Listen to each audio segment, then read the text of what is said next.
And we can get a free glass of water there, right? 355, that's wrong. 355. Come on out, I'll buy a glass. And you've beaten some great teams to get here. Your kids are undefeated, one of only 3 undefeated teams. They must come in here holding their heads awfully high. Yeah, they are. We beat some good teams this year. 4 of them we had real close contests with. Every game we were behind in, came back and won it, and showed a lot of character. Okay, good luck. Thank you. His team has been here a couple of more times. This is the first ever appearance for the Red Men of Estelline. All right. Well, we're trying to figure out who to root for since Parker and Scotland aren't in it. So, although Scotland did win it one year. Really? Yes, a long time ago. Well, it wasn't that long ago. That was when Mark. you were a cheerleader, wasn't it? No. Mark, say hi to Ken for me. Good friends with Ken Anderson. That's I right. will do that. All right. College with them. Yeah. Thanks, Mark. See you later. See you in a few minutes. Okay. Speaking of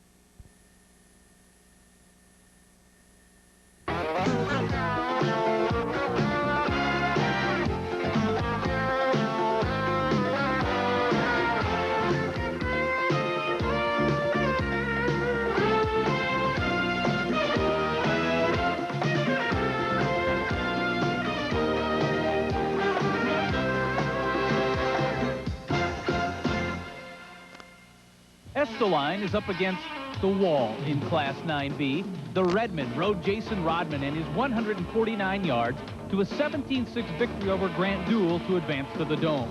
Estelline has peaked in the playoffs. It's their first ever chance for a football championship. The highest rated team still playing in 9B is Wall. The number 3 Eagles are undefeated in 11 games, beating Trip Delmont by 2 in the semis. The 9-man game is known for offense, but Wall's defense is the reason it's still playing. It's the Eagles' 3rd title trip. Hello, everyone, and welcome to Vermillion, South Dakota. We're live at the Dakota Dome. I'm Lee Timmerman, along with Tom Neiman and Mark Obenen, where we will bring you the first of 5 championship games this weekend. It's 9B.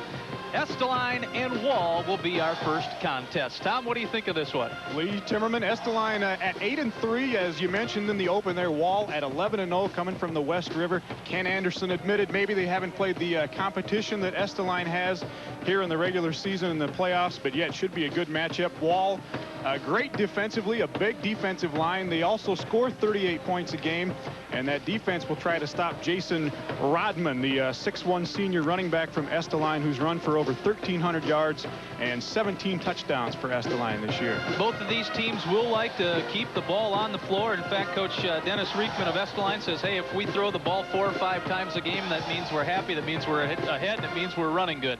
You mentioned Jason Rodman. Let me mention Keith Seabeatty, number 43 for Wall. Those are the 2 primary ball carriers on these 2 teams. What they're telling us, power running against power running. We've asked everybody in the Dakota Dome today what Wall will do offensively. They will run the ball to the right side of the field about 75% of the time today. Power running with Keith Seabeatty running behind Brady McDonald and George Deering and some of these guys on the Wall offensive line. The Chris Lures and Dustin Lures, the Lures brothers at 5'10", 170 pounds. Some steer wrestlers from Wall, and they will try to get the job done against the Estelline Redmen today. We're about 10 seconds away from kickoff. As you take a look at the pretty good crowd here in the Dakota Dome, the whole town of Wall has to be here. Estelline also well represented. And we're going to go up to the PA booth and Joe Van Gore for today's introductions. Joe?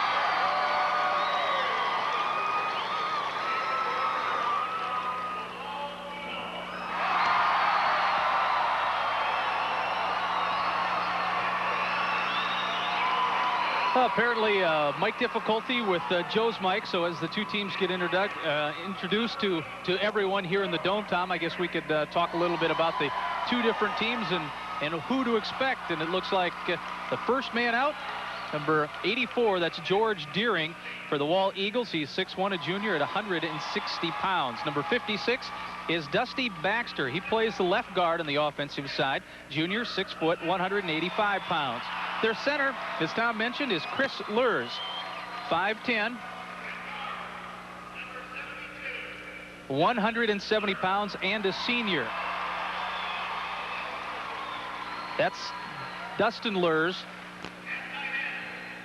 5'10", 170, and a senior. Their tight end, and a good one, Brady McDonald. He'll be all over the field, both offensively and defensively. 247 pounds, a junior at 6'4". In the backfield, the fullback is Mark Foskey. Foskey, 5'10", 185, a senior. He will be one of the primary blocking backs, as will Jeremy Paulson. Number 20, 5'9", 140. He's a junior. Ran the ball 29 times. But here's the guy we'll call a lot today, Keith Seabeatty. 5'8", 155, a senior. Tom mentioned 1,277 yards and 17 touchdowns. And their quarterback is Dane Patterson. Dane is a junior, 5'10", 140 pounds. Kent Anderson in his 6th year as head coach. In the 3rd year, he has had his Wall Eagles here at the Dakota Dome. Winning it all in 1990, a 28-16 victory over Northwestern. And in 1989, Castlewood's year, 27-0 over his team. Here's a look at the Estelline defense. 55 is Joey Rust, a 6'1", 230-pound junior. Number 38 is the right tackle, Eric Simon. He's a 6 foot, 170-pound junior. Estelline pretty big across the front defensive line. 56 is Lee Kinney. He's a 6'6", 233-pound senior. And number 80, or 97, that is the right defensive end. Jim Johnson is a 6'3", 212-pound senior. In the defensive backfield for Estelline, the linebacker, one of the outside linebackers, is number 5, Jason Rodman. Also the running back for the Estelline Redmen. Number 30 is the other outside linebacker, Brian Callison. He's a 6 foot, 185-pound senior. Number 7 is the right inside linebacker, Roger Crine, a 5'11", 145-pound senior. And the other inside linebacker for the Redmen is number 18, Spencer Cook. Spencer is a 5'9", 160-pound senior, leads the team with 4 fumble recoveries on the year. And the safety for Estelline, Jason Sodoff, a 6'3", 186-pound senior, 4 interceptions for Jason. That leads the team. And that is the Estelline Redmen defense. They will open up defensively. Wall this year, 38 points per game during their 11-game season, 294 yards rushing per game out of 305 yards total offense for Wall. So they will keep the ball on the ground. Dennis Reekman, the head coach of the Estelline Redmen, also the principal at Estelline High School. The officials for this 9B football championship contest, George Kelson or Jelson. I'm not sure which way it is, George. He's from Sisseton. The umpire is Gordon Gross, also of Sisseton. Dave Krause of New Effington is the linesman, and the line judge is Scott Deutsch, also of Sisseton.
Thank you to the Alpena Woonsocket Band, the guest band for this first session at the football playoffs. Susan Walton and Sandra Sullen, the directors for the Alpena Woonsocket Band. Right now, we're going to come to midfield for the reenactment of the coin toss as we get set for this 9B championship game between these Wall Eagles and the Estelline Redmen as they come to midfield.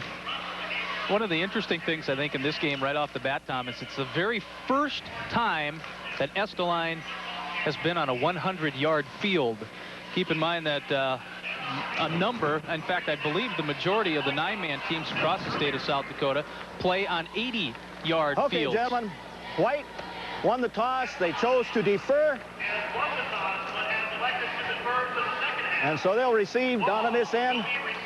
Let's have a good game, gentlemen. Good luck to both of you.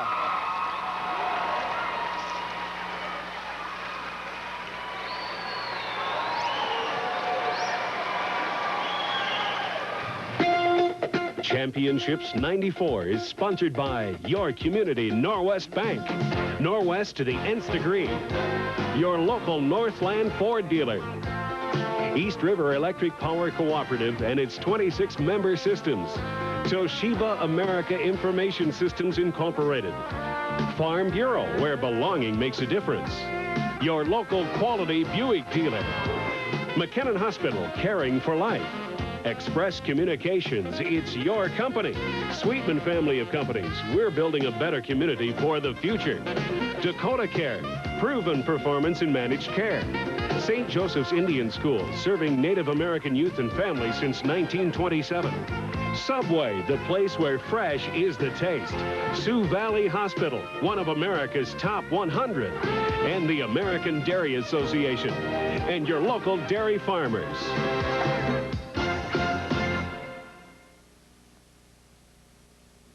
The mighty Eagles are flying high. The Wall Eagles have made their flight to the Dome and are perched to win the 9B championship. Everyone in Wall is rooting the Eagles on to victory. The Eagles, working hard all season to finally reach the championship game. The entire community of Wall is behind the Eagles 100%, and they're so proud of their team. Good luck and go Eagles. Win or lose, the Eagles always soar high in Wall. This message brought to you by these Eagle supporters: Clark's Food Center, Wall Auto Livery, Wall Drug, Wall Trading Post, Cactus Cafe and Lounge, Ann's Flowers, Estes Building Center, Badlands Bar, Dakota Mill and Grain, Wesco Home Center, Wall Dairy Queen, Foster's Texaco, Kitterman Ready Mix, Golden West Telecommunications Cooperative, and West River Electric Association. Go Eagles! You're watching the high school football championships on KELOLAND TV. Yeah! We're number one! As you could tell, those gentlemen were from the town of Hartford and West Central, who will be playing later on for a championship. But first, Tom, we've got the 9B, Estelline on your left. On your right is Wall. Mark Ovenden is covering the floor activities for us. I'm Lee Timmerman. Tom Neiman, the play-by-play mic is yours.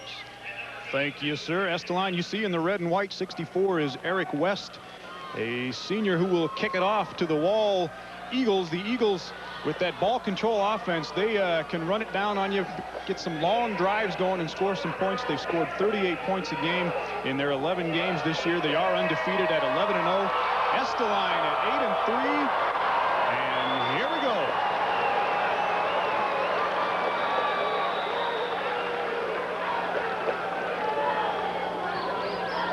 Number 43, Keith Seabeatty, and number 82, Brady McDonald, back deep to receive it, but the squib kick comes to number 84, George Deering.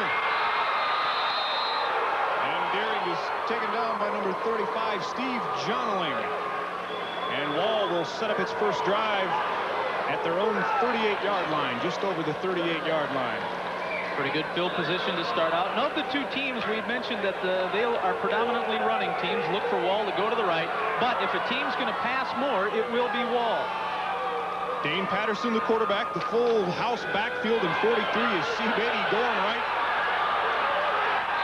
And Kinney was almost there to make the tackle, but Seabeatty picked up maybe 3 yards on the play, just got over the 40-yard line. There's a good look at Keith Seabeatty, the 5'8", 155-pound senior.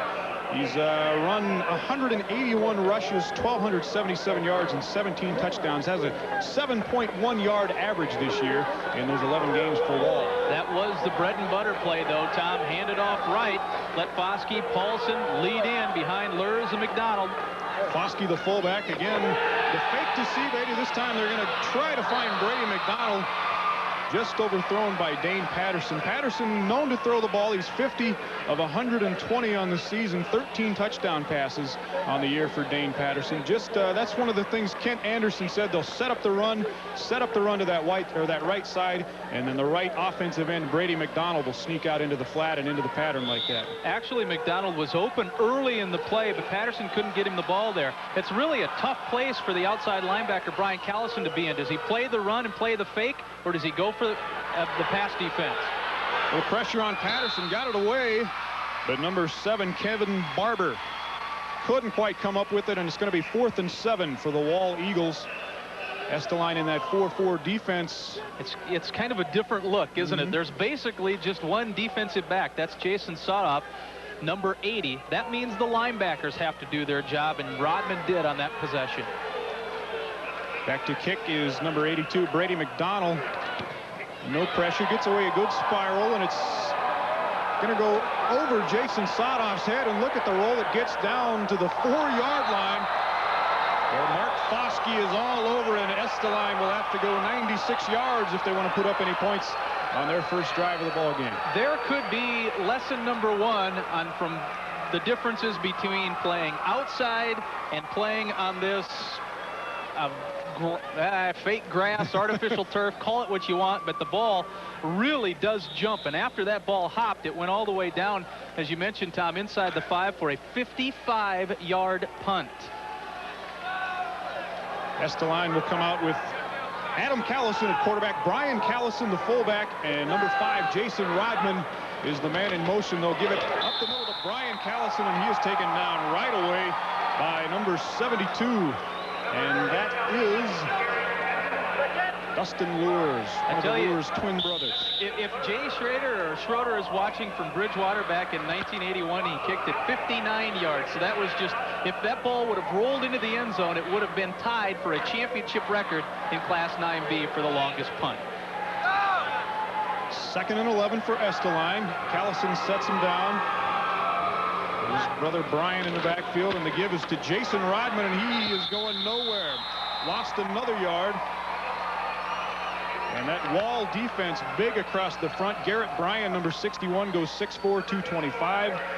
Number 71 is Chris Lures, a 5'10", 170-pound senior. Here's another look at it. Rodman, no room outside, so he has to come back to the inside. And that is the bread and butter play, so to speak. Out of the eye. 3rd and a long 11. 18, Spencer Cook is the flanker at the wing. And Adam Callison wants to throw. The left-hander, he's got a man. And he's got his brother Brian out to about the 12-yard line. Going to be short of a first down, though.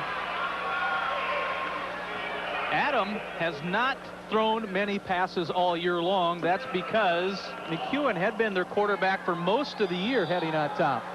McEwen broke his hand in the first playoff game against Castlewood. Said he was just running the ball down the line, bent his left hand back, broke a couple of bones in his hand, so Adam Callison took over.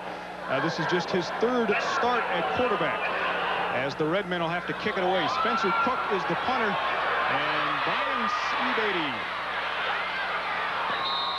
takes the punt, returns it about 3 yards to the Estelline 38-yard line, where Wall will start its 2nd possession. Very good open field tackle. Roger Crine, number 7, senior, 5'11", 145 down there to make the tackle. And I don't think Mr. Seabeatty has actually been tackled one-on-one too many times this year, so that kind of tells you how good a play that was.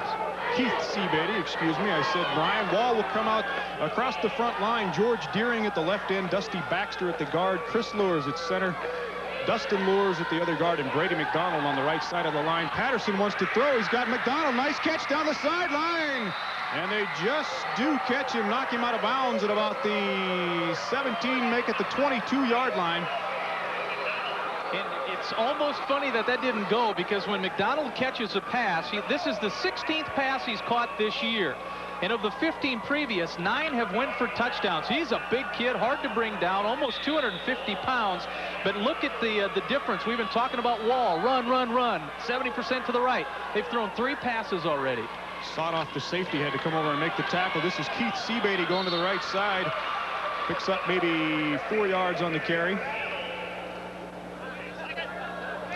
Seabeatty running behind Dustin Lures and Brady McDonald over there on the right side of the line. He runs behind those lead blocks of Jeremy Paulson, number 20, and Mark Foskey, the fullback, number 40.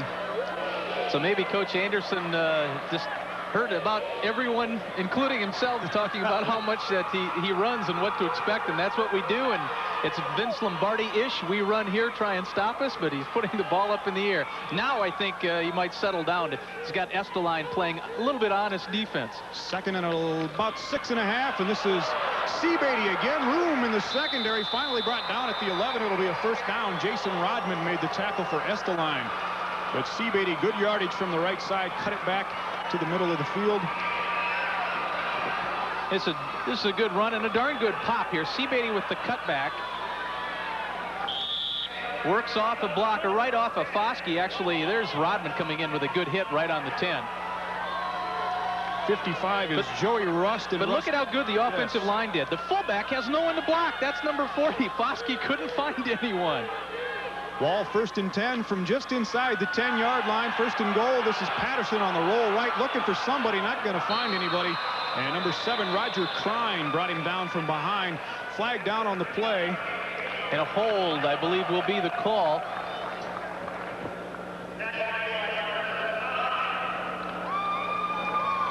Spencer Cook, number 18, captain of the Estelline defense.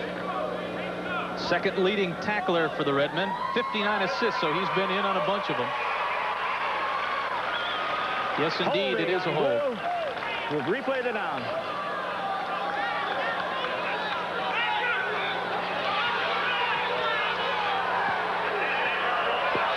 So they'll walk off 10 yards against the Wall Eagles, and they will start from just inside their own 20 now, first and goal.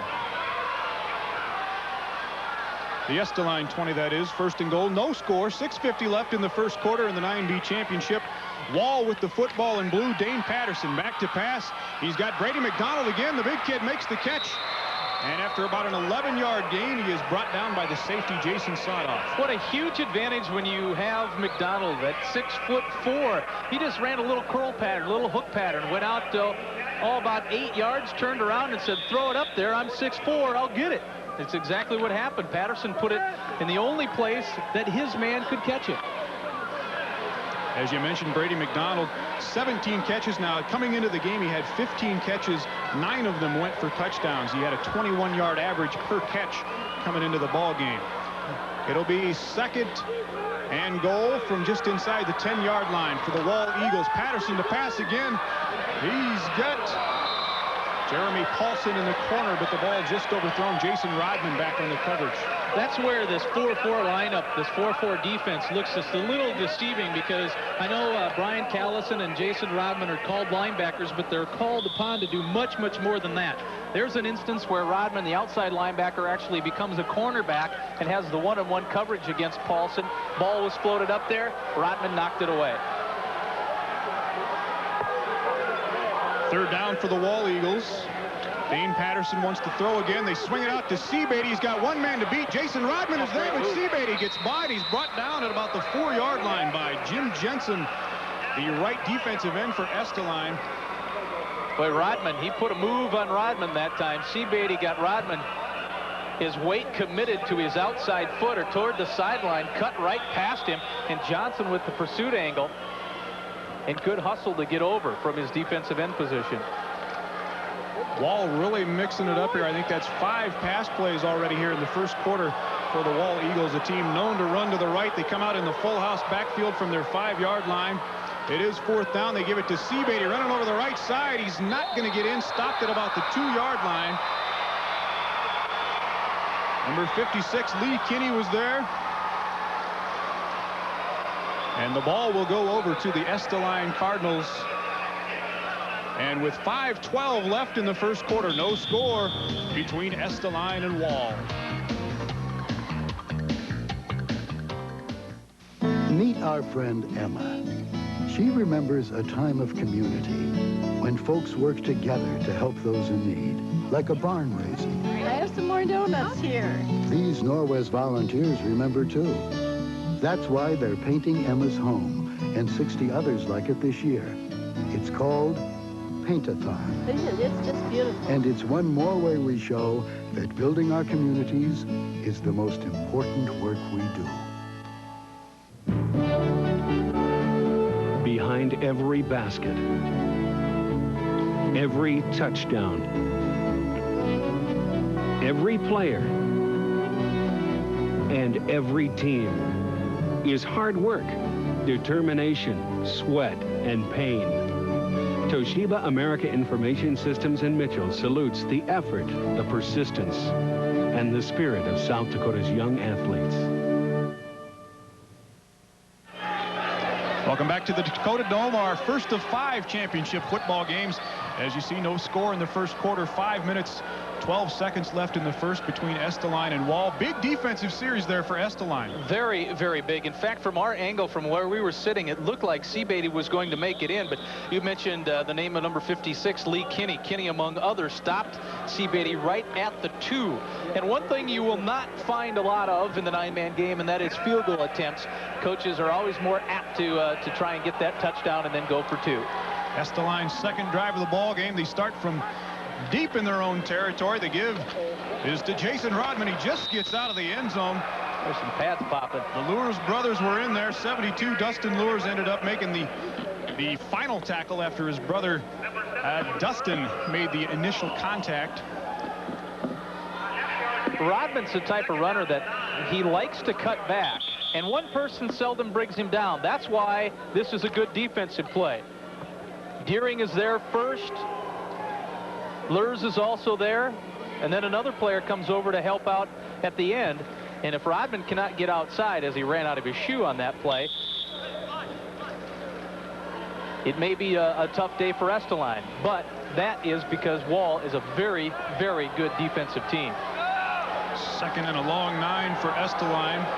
Adam Callison, the quarterback, sets him down. Rodman in motion. And the give up the middle is to number 30, Brian Callison, the fullback. 6 foot, 185-pound senior. Picks up about, we'll give him maybe 5 yards on the play. It'll be 3rd and a long 4 for Estelline. That's the mix-it-up play, because you know Wall is keying on Rodman, as they should, because Jason in the 3 playoff games has 536 yards rushing. So far, he hasn't been able to do much, but Callison with a nice pickup there. Adam Callison, the sophomore quarterback, turns, gives to Jason Rodman. No, he's got the keeper around the left side, and Callison's got a lot of room, got a block outside. Finally brought down at the 34-yard line. Awesome, awesome block downfield by Spencer Cook, number 18, the senior wing. And Callison picks up the first down on a big run. But if you can, look for number 18. There's the bootleg. And Adam Callison keeps. And now there's just a couple of people out there. Number 18 should be coming into your screen pretty quick. There he is. That just the finishing off the end of that block. But it was Cook. And a 26-yard run. He helped it get it done. 1st and 10. Estelline flags fly. And somebody was offsides before the play, so we're going to walk off 5 against the Redmen. Well, I tell you, there's nothing a coach loves more than that, I don't think, is to see their player 20 yards, 15 yards downfield making a big block.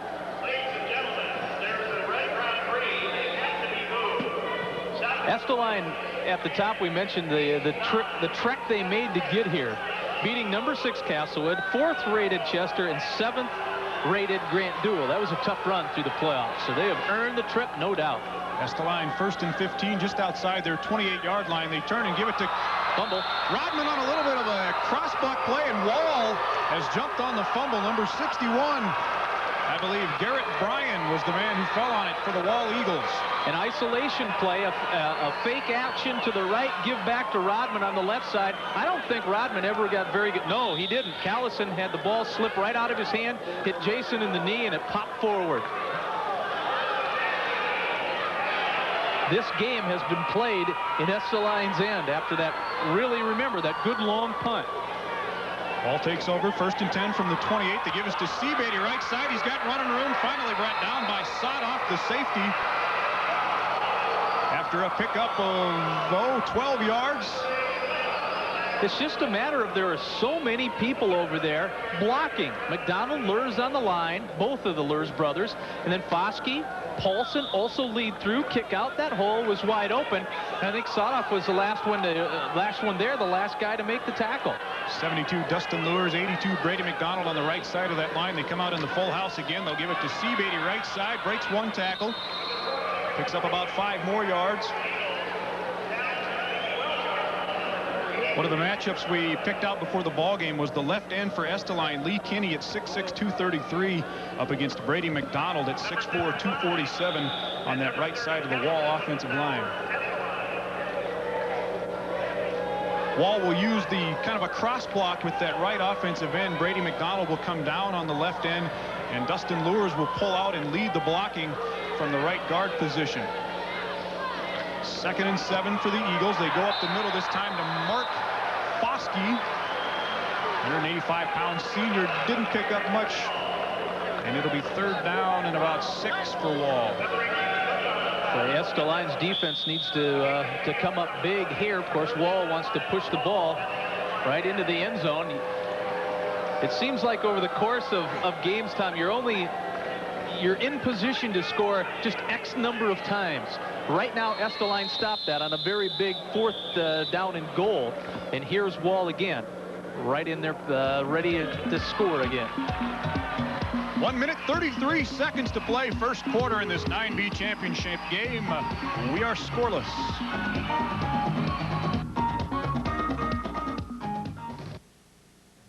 The mighty Eagles are flying high. The Wall Eagles have made their flight to the Dome and are perched to win the 9B championship. Everyone in Wall is rooting the Eagles on to victory. The Eagles, working hard all season to finally reach the championship game. The entire community of Wall is behind the Eagles 100%, and they're so proud of their team. Good luck and go Eagles. Win or lose, the Eagles always soar high in Wall. This message brought to you by these Eagle supporters: Clark's Food Center, Wall Auto Livery, Wall Drug, Wall Trading Post, Cactus Cafe and Lounge, Ann's Flowers, Estes Building Center, Badlands Bar, Dakota Mill and Grain, Wesco Home Center, Wall Dairy Queen, Foster's Texaco, Kitterman Ready Mix, Golden West Telecommunications Cooperative, and West River Electric Association. Go Eagles!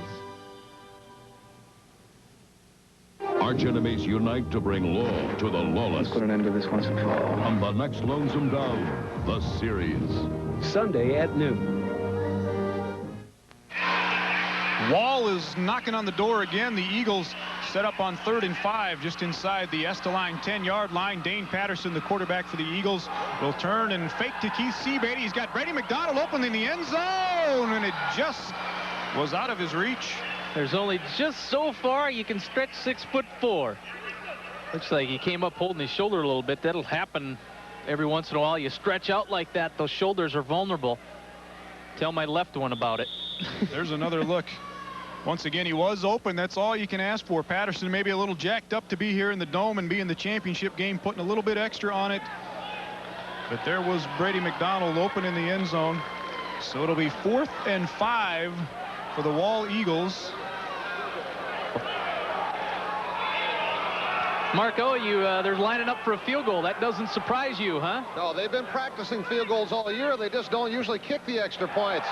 And as you can see here, maybe just a little out of their range. Ken Anderson said a 20-yard field goal, which would relate to an extra point, we're comfortable with. That was about a 27, 28-yarder, and they don't come up with any points. But in a defensive game like this, guys, you could very well see the game decided by a 3-0 score on a field goal, a short field goal. I think if he had to do it over again, the first time they got down inside the 5-yard line on 4th and goal, they would have kicked the field goal. Thank you, Mark. Thank you. Oh, Brennan Kerstad, number 42, is the kicker for the Wall Eagles. Just lost that one off the left side of his foot. And we remain scoreless with 1:24 left in the first quarter. Estelline will take it back over at their own 20. Adam Callison sets him down. They fumbled the last time. Callison had a little trouble with that one, too. It'll be a loss of about 3 on the play. That was just a missed exchange between the quarterback and the center. But all you have to do is look at the number of plays run and to determine what has happened so far in this game. Wall has run 15 plays from the line of scrimmage. That is just play number 8. And it doesn't take the Eagles long to swarm, does it?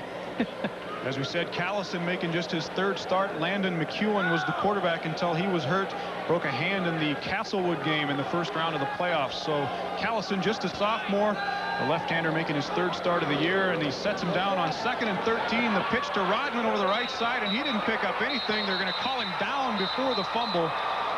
And it'll be a loss of another yard, and it'll be 3rd and 14 for Estelline. Excellent pursuit by Wall. Number 84, George Deering, 71, Chris Lurs. When that pitch came, Lurs just shoots out of there.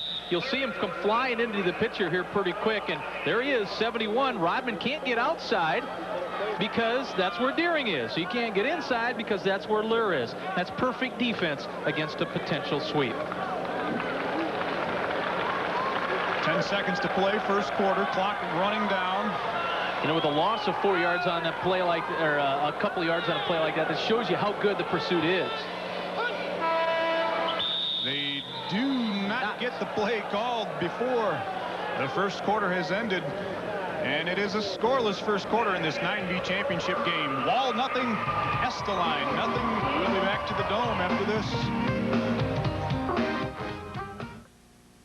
These are not the hands of a carpenter, yet they can build, nail by nail, board by board. They are the hands of more than 85 Norwest Bank employees and their families from across South Dakota, all working together to build this bridge on the George Mickelson Recreation Trail in the Black Hills. It's an example of what can be accomplished through teamwork and caring. After all, building our communities is the most important thing we do. If you haven't started saving for retirement, you probably think you're too young or that you can't afford to. Truth is, the earlier you start, the better off you'll be. And if you think you're living from paycheck to paycheck now, consider how you'll live when your paychecks stop. Your Farm Bureau agent offers retirement planning with a variety of insurance and investment options to meet your financial needs. Call your Farm Bureau agent and start planning your retirement today.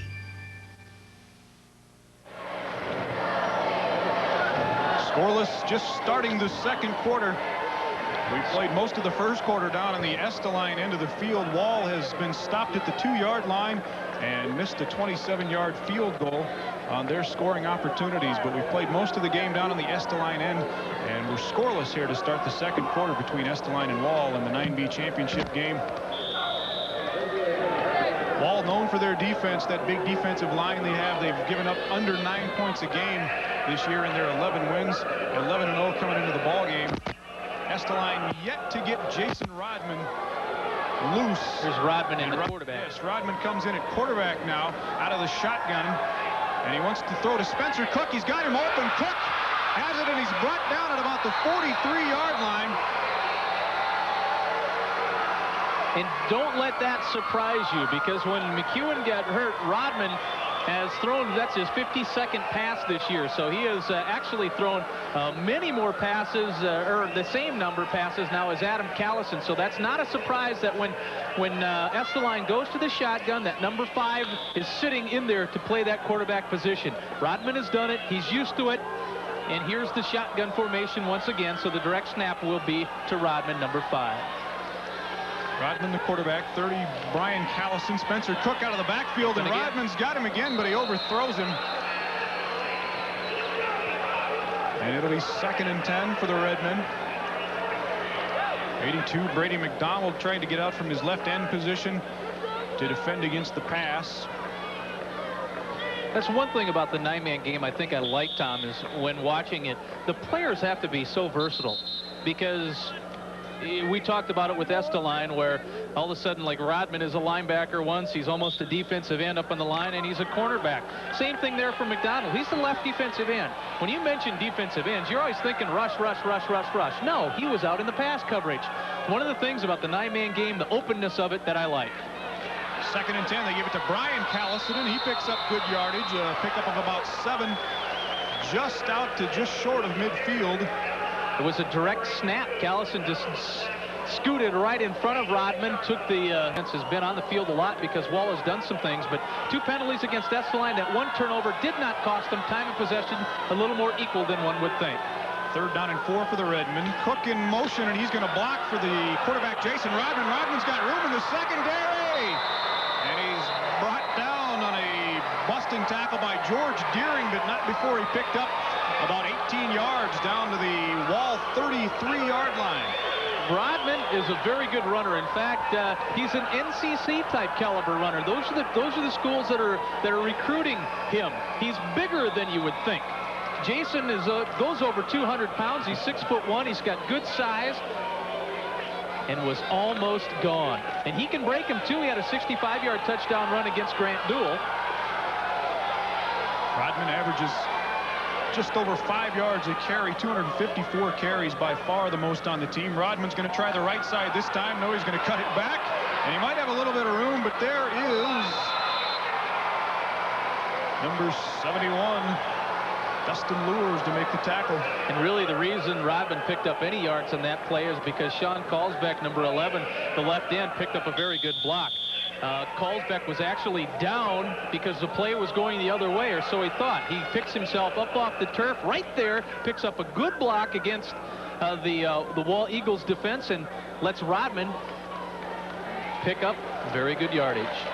And again, pardon me if I'm getting these Lures brothers mixed up still. Their numbers are wrong in the program, but they are identical twins, number 71 and 72, Dustin and Chris Lures. Dustin is number 72, Chris is number 71. So we'll try to get it right. 2nd and 3, Estelline sets it down at the 26-yard line. Callison back in at quarterback. Rodman in motion, and they're going to give it up the middle to Brian Callison for a short gain. It's really 2 totally different looks when the 2 kids are in there, the opposite kids in quarterback, out of the shotgun with Rodman or with Adam Callison in there on the conventional set, but enough on the straight handoff to get the first down. I don't know how confusing that would be to the defense, but it is a much different look, and you anticipate much different things out of a shotgun than as opposed to the conventional quarterback up and under. 9:30 to play in the first half. 1st and 10 for the Estelline Redmen at their, the Wall 22-yard line. Adam Callison, the quarterback, gives to Jason Rodman around the right side, and not a whole lot there. Chris Lures came up by 84. George Deering was there to make the tackle. If you do not get that one big kick-out block, or that one block to take the defensive end, in this case McDonald, and push him off the spot a couple of yards, it's really tough to make that play work. And that, of course, is a credit to McDonald for not letting the blocks get to him. The right side of that Estelline offensive line, number 80 is Jason Sodoff, 56 Lee McKinney. Jim Johnson is the center, number 97, and here's Rodman back in from the shotgun at quarterback, and he wants to pass this time.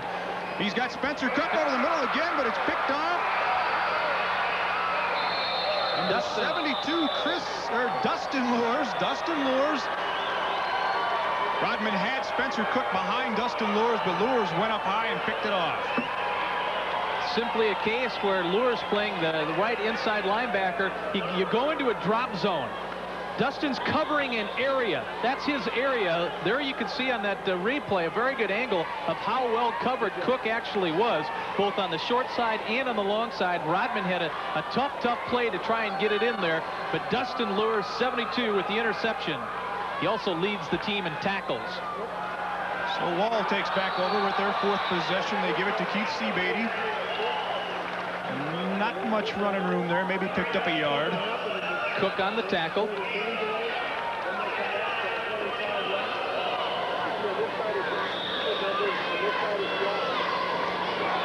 8 minutes to play, second quarter, no score between Estelline and Wall. And this should not be too much of a surprise either, Tom. I don't think that we see zeros on the scoreboard because these two teams play defense so well. 2nd and 9, the Eagles. Dane Patterson on a keeper. He's going to run it, and he picks up good yardage out to about the 31-yard line before he's knocked out of bounds. Number 56, Lee Kinney, the left defensive end, was there. There's a good look at Dane Patterson, the junior quarterback for Wall. With the 4-4 setup, though, against the run, if you're Estelline and Coach Riekman, you really put so many people up on the line that once you break that, you're going to make yards because Jason Sotoff is the only player back. It's interesting to watch the lineup. There's got the 8 guys real close, and Sotoff will be 15 yards or so behind the ball. And when he's the man making the tackle, you're picking up first downs. 1st and 10 for the Wall Eagles at their own 31-yard line. Look at him out there on the. He's not even in the screen. He's so far back. Little crossbuck. They come back to Keith Seabeatty, and he's taken down immediately at the line of scrimmage. Crine is there. Cook is there. Spencer Cook, and Cook stayed down for a little while there. It's a couple of times. He made a tackle earlier in the game where he got up a little bit slow.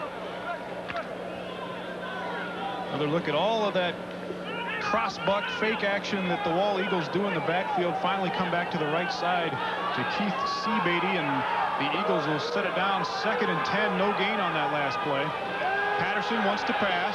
Looking over the middle, he's got Lee McKinney, but there are 3 Estelline Redmen there, and Jason Rodman got a hand on it. Jason Sotoff might have picked it off had Rodman not been there. I think that was right. Sotoff had a beat on it, and again, there's the advantage of playing 15 yards deep. But Rodman doesn't know that. He can't say, all right, I'm going to knock this away and you pick it off, Jason, because most of the time that just won't happen. As a defensive player, you got to make the play. Rodman from his linebacker spot on the coverage knocked it away. Very good play. Estelline coach Dennis Riekman talking about how his defense has just improved so much just in the playoffs. They held Grant Duell to just 49 yards on the ground in their semifinal win. In their quarterfinal win over Chester, they held Tom Simmons, one of the great Chester running back, to just 16 yards in the second half. 3rd down and 10 for Wall. Patterson wants to pass again. Nobody there. Almost taken down by Russ, but Patterson escapes. Ball is loose.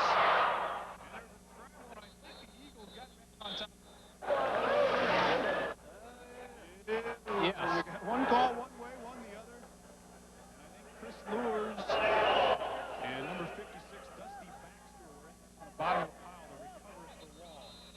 Also, Lee Kinney, number 56, is also jumping right on top of it. I thought it looked like Kinney was going to have it a little bit. Picture perfect tackle. Absolutely beautiful job by Brian Callison getting the shoulder pads lower than the runner, and he had an awesome tackle.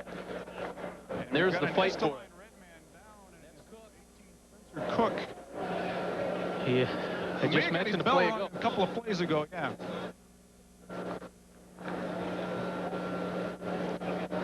The good thing about that scene is they're not pulling on a leg or an ankle or a knee. I have a feeling Spencer took a pretty good shot right to the belly. We'll see if we can pick it up on the replay.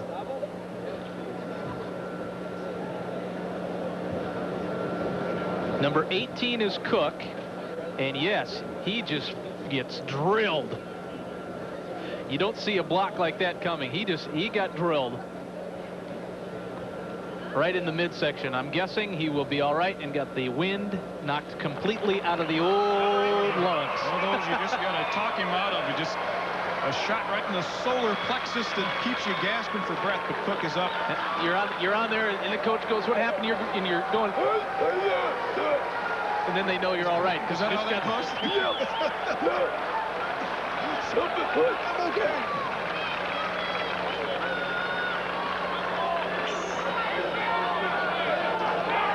So after the fumble recovery, it'll be 4th and 10 for Wall. Brady McDonald will drop back to punt for the Eagles.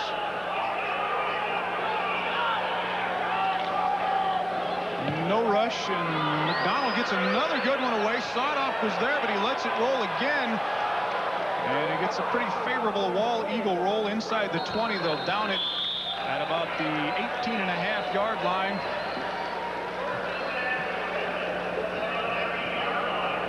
And that might be another example, Lee Timmerman, of the difference between the 100-yard and the 80-yard field. You might think that punt's going over your head, but it's not. And with 6:27 to play here in the second quarter, we are scoreless between Estelline and Wall. Right now, you're moments away from one. Salutes the Wall Eagles. Good luck in the state 9B championship game. Everyone at Wall Drug is proud of the accomplishments of the Eagles. A potent offense and a tenacious defense have lifted the Eagles to new heights. Wall Drug will be celebrating with the team in their quest to be #1 in the state. Good luck and go Eagles. This message sponsored by Wall Drug Store. Ring in the holidays with Christmas creations from Jim Langer. Langer's original Black Hill sterling silver jewelry is the perfect gift. Dazzling designs in traditional, Western, and now Jim Langer's latest creation, silver lining jewelry, an exquisite combination of gold and silver that will catch your eye. Langer's original Black Hill sterling silver jewelry and silver lining jewelry, available at Langer's and Black Hills Art Craft in Spearfish, and at better jewelry counters everywhere.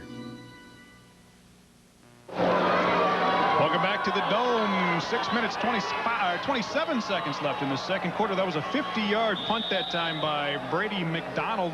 Follows up his 54-yarder in the first half. And the Estelline Redmen will take it over. It's a pretty good foot in the leather, isn't it? He's getting the spiral on it. And Sodoff's letting it roll over his head. And it's putting Estelline deep in their own territory. The Redmen come out at about the 18, and we'll call it the 19-yard line. Adam Callison, the quarterback, sets him down. Brian Callison behind him, and the give is to Jason Rodman up the middle. Picks up pretty good yardage, about 5 yards on the carry. We've been close a couple of times to seeing a big play. Rodman almost broke one pretty big.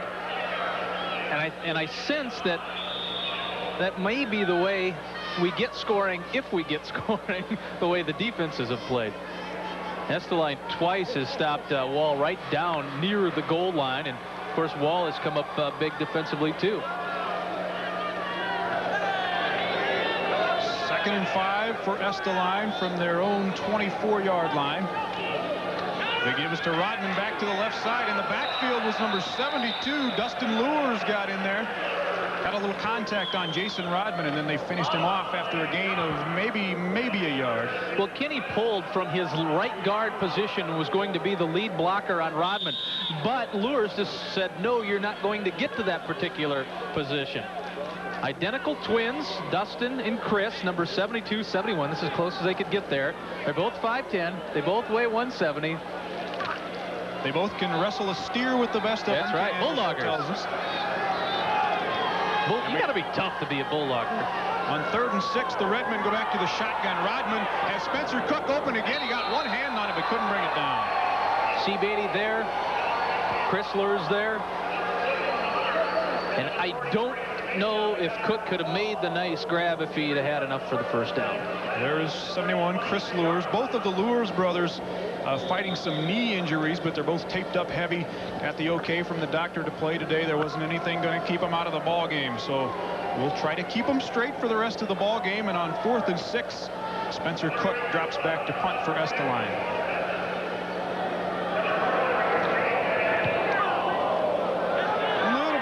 From McDonald, but Seabady's going to take it at the 48-yard line. He's got a blocker out in front, slips one tackle, and he's taken down at about the 42-yard line.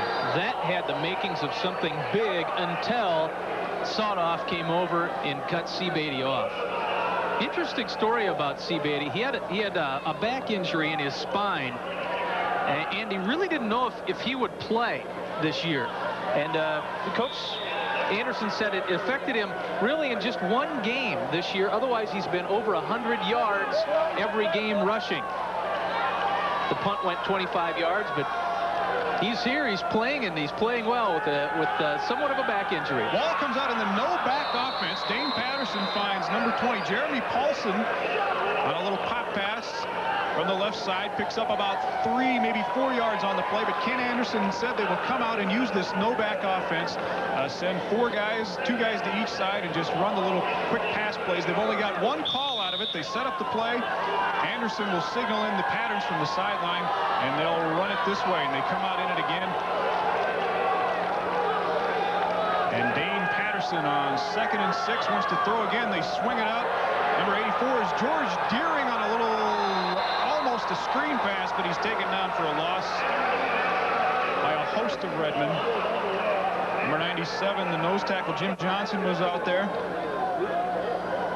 Eric Simon, number 38, also coming over. There's 38 Simon. He reads screen. Oh no, I have to get over to the flats because all the linebackers are down covering on the play, and that's exactly what he did. Simon, a junior, 170 pounds, 6-footer. Good read and good recovery on that screen.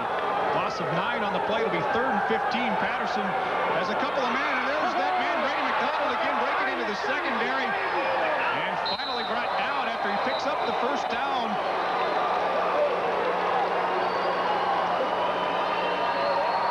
Inside the 30-yard line of the Estelline Redmen. First down yardage and an isolation on number 82, McDonald, the junior. A simple out pattern where Patterson hit him in stride. Nice pass, nice catch. Really the key to gaining yards in something like this is to not break the stride of the receiver. First down, Dane Patterson, the keeper. Fumble is loose again. Estelline. Number 5, Jason Rodman, from his outside linebacker position, was in the right place at the right time. So with 2:57 to play first half, Estelline will take it back over. You want the clip here, Dave? Back here. Rodman, the leading tackler as far as solos go. Timeout, I believe, taken by Estelline. So that turnover keeps Wall out of the end zone. Estelline will have it when we come back. Thinking about getting a pizza? Yeah, but hey, don't get up. Call Pizza Hut. We deliver everything you crave. Irresistible Pizza Hut pizza, loaded with any of our mouth-watering toppings, your favorite garden vegetables, or perfect pieces of pepperoni, all dripping with our hot, delicious cheese. We've got the pizza you want, the way you want it, delivered right to your door. And now for the ultimate delivery, get a medium specialty pizza and a medium one-topping pizza delivered for just $12.99. Add a single order of breadsticks for $1. Call Pizza Hut Delivery today. Join the Kettleland sports team Friday night at 7 for Playoff Pandemonium, the pregame show. Rita Butera talks with the Northern State basketball star who is king off the court as well. Tom Neiman visits live with Vern Halter about training for upcoming races. And Lee Timmerman profiles one of the best running backs in the state from West Central. Plus, we'll recap Friday afternoon's games. And we'll talk with the coaches in the 11A championship. Playoff Pandemonium, Friday night at 7 on Kettleland TV. Sponsored by your local DeKalb dealer. Welcome back to the Dome. 2:57 to play first half. No score between the Estelline Redmen and the Wall Eagles. Estelline comes out in the spread offense. 3 men left, and Jason Rodman out of the shotgun wants to throw. He's got Brian Callison out of the backfield. Almost made the circus catch, but couldn't quite hang on. Well, it's one of those, if you're going, if you can do it, we can do it too. Wall came out in that spread passing type formation, and that's what Estelline does. Of course, you take a look at the time and in the position on the field when you're that far from a touchdown, and only 2 minutes and 48 seconds, right off the shoulder pad, almost made the catch as it rolled down the back. Mark Foskey was there to put the defensive footsteps on Brian Callison. It'll be 2nd and 10. They come out in the same formation. 3 receivers split left, and Rodman with a quick pass out to Spencer Cook. And it looked like Rodman thought he was going to go out and stop and just wait for the ball, but Cook wanted to come and cut across the field. It looked like he tried to get his momentum going a little bit. Just a misfire. Rodman threw the pass before the cut was made, and then just as it was happening, Cook made that move to the inside, and no chance for the catch. 3rd down and 10. Ball on the Estelline 24-yard line. 2:44 to play first half. Estelline with 1 man split right. 2 receivers left. Rodman out of the shotgun. Plenty of time. Looking deep, and now he wants to run it. And he picks up maybe 6 yards from scrimmage. But short of the 10 required. Going to be 4th and about 4 deep in their own end. When a quarterback has that much time to pass, looks one way, looks the other way, what he's looking at is a defense that's doing a fine job. I know a lot of people will look at this game and go, oh, geez, no scoring, might be boring. Now, for me, I love this stuff. I love watching defenses play, just like a good pitcher's duel in baseball. That's defense. I like that stuff. 4th and 5. Spencer Cook back to kick, and Brady McDonald got in there and got a piece of it. Wow. McDonald, I think, was on the ground when he stuck his hand up and blocked the punt. Just tipped the end of the football. Chris Lewis, number 71, ends up with it for the Wall Eagles, and they will take over with 1:52 left before the half. Big break. 31-yard line of Estelline. Here's another look. Let's see if McDonald gets his hand on it. Yes, he is on his back, and the ball hits the back of his hand. The punt travels just 3 yards, and Wall has an excellent chance here late in the first half. Wow. I don't think I've seen a punt actually blocked from a player laying on the ground. At the 31-yard line, Dane Patterson's got a legion of blockers in front of him, the quarterback keeper, but there is Eric Simon to take him down with a shirt tackle in the backfield. The play is just taking too long to develop. Patterson doesn't have an opportunity to cut outside, and Kent Anderson has called for a timeout. 38, Eric Simon coming from that right defensive tackle position on that play. Just trailed the whole play. The left side of the Estelline defense strung it out, and Simon was fast enough to catch up with Patterson before he made the cut. Early, we mentioned that this is the first time that Estelline has seen a 100-yard field. When we say that, it's not the length of the field that makes the difference, it's the width of the field that makes the difference. And one thing from a defensive perspective that you have to remember is that your pursuit angles, and when you're coming after a player, as in this last instance was Patterson, you just have to go those extra 2 steps so he doesn't make that cut.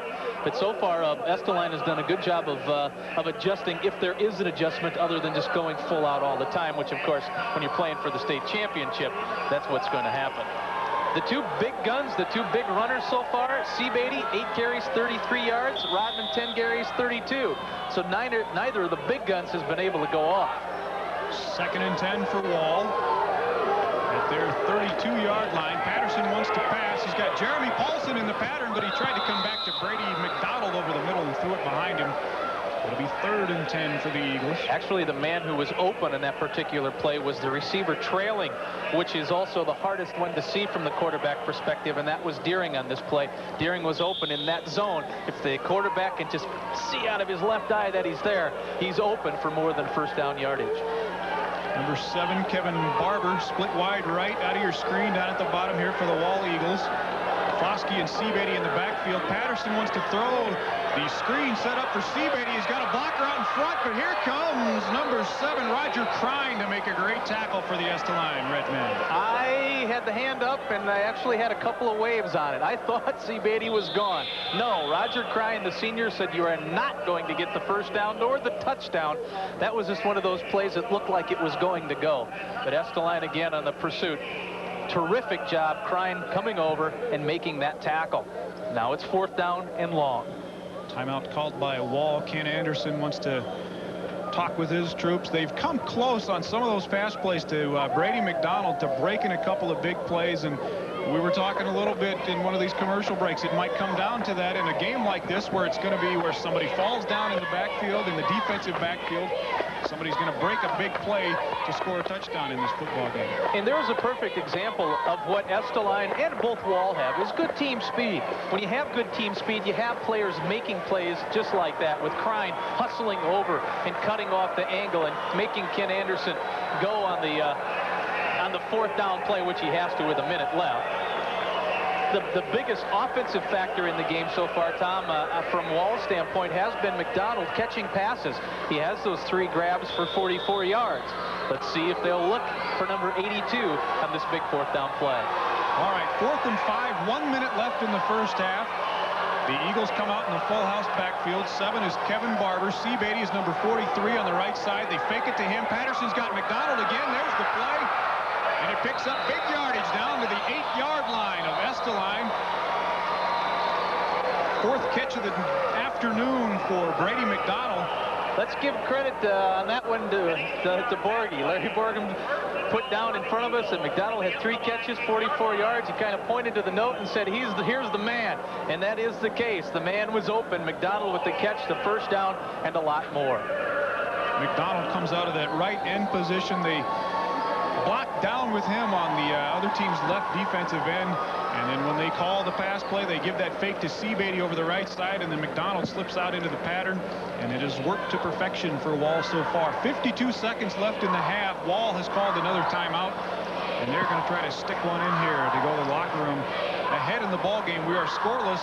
Wall has had a couple of chances. They were stopped at the 2-yard line early in the game on their second possession. They have missed a field goal on their third possession, but other than that, it's been turnovers and punts. Estelline has lost 1 interception and 1 fumble. Wall yet to take advantage, though. But with 52 seconds here to play in the second quarter, as you take a look at tonight's programming on your Kettleland stations at about midnight, it'll be picket fences, and the soaps will not air today. Sorry, ladies and gentlemen. Here we go. 1st and 8.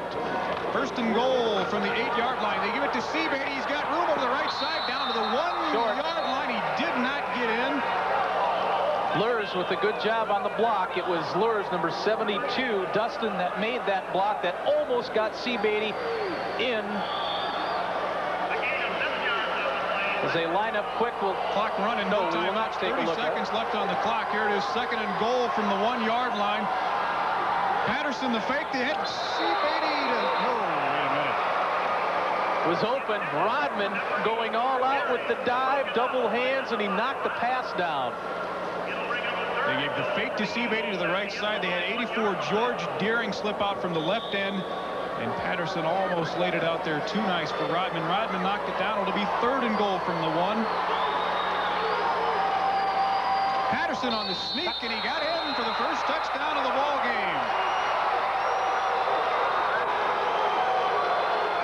So with 21 seconds to go in the first half, number 21, Dane Patterson, goes in on a 1-yard quarterback sneak, and Wall scores first at 6-0 Eagles. Here's another look behind the center, Chris Lures.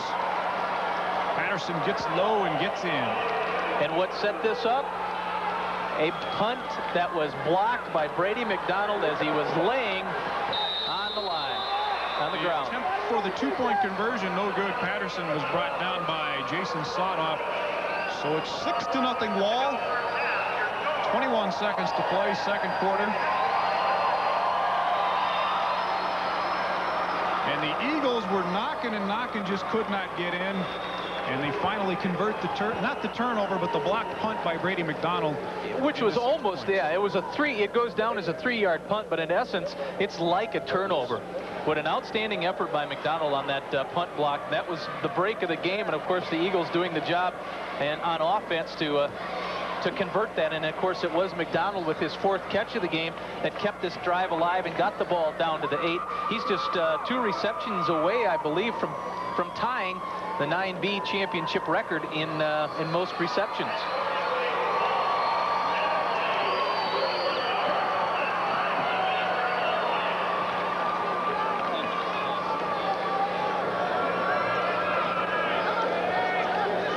It was 155 yards from Wall to the Dakota Dome, and the Eagles have taken a 6-0 lead. What do you got there? It was a 7-play drive that covered 31 yards. It took 1 minute and 36 seconds. Patterson with the touchdown run, and again McDonald with that blocked punt that helped set it up. And number 82, Brady McDonald, will kick it off for the Wall Eagles. 21 seconds left in the first half.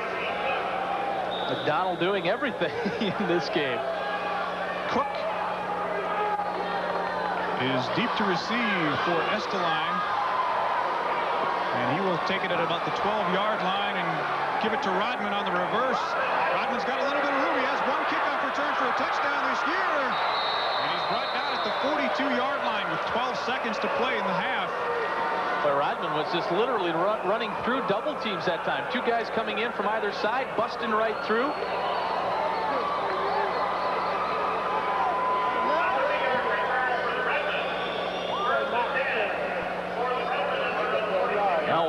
Rodman, he'll just bust his way right through on this 30-yard kickoff return. There's the one I was thinking of.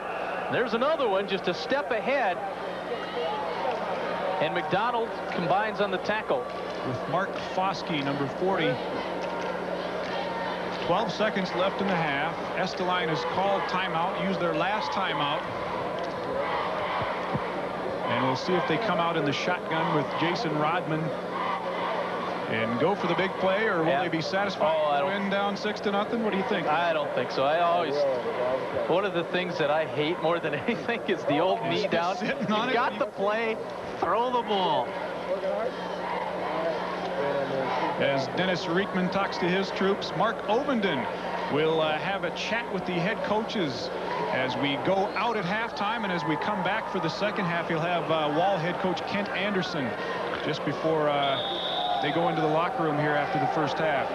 And at halftime, we will also feature a new magazine in South Dakota Varsity Magazine. So stay around for that at halftime. You see the clock, time remaining in the first half. It is Jason Rodman in the shotgun at quarterback. And he's got Spencer Cook deep down the right side. Cook is on his guy, and he is gone. Estelline from their own 42 with 12 seconds left in the first half. Jason Rodman to Spencer Cook. It covers 58 yards, and it's 6-6. That's why you throw the ball instead of kneeling on it. Perfect pass. He hit Spencer Cook in stride, and Cook broke one tackle, took it the rest of the way. So with 3 seconds left in the half, Estelline has tied it. They'll try to take the lead. Two receivers to the left, the one to the right is Cook, and after Cook got past Lurs, there was no one else that could catch up, and the touchdown. So the Redmen will go for two. Adam Callison back in at quarterback. You got to think they'll give it to Jason Rodman. But Callison on the keeper left side. He's got a man wide open. There is sawed off for the two-point conversion. And Estelline, just like that, has taken an 8-6 lead on Wall. 3 seconds still up on the clock here in the first half. Well, we thought big plays came out, made the call, said that way, boys. That's how you execute it. Yeah, we thought big plays would be the scoring, the way the defenses have been playing, and really it was. Of course, McDonald's big play in the block led to that touchdown, and just one foul. Rodman to Cook, and Callison with a nice roll. The left-hander has to square himself back up. Hits sawed off for the two-point conversion, and Wall was thinking, hey, we're going to go in with the lead, but not anymore. 12 seconds left in one play.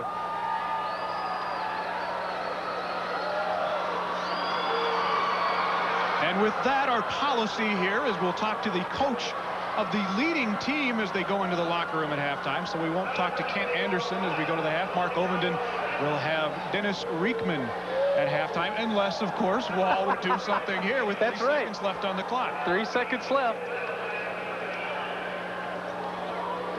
Can you tell I like this stuff? This is fun, isn't it? This is a blast.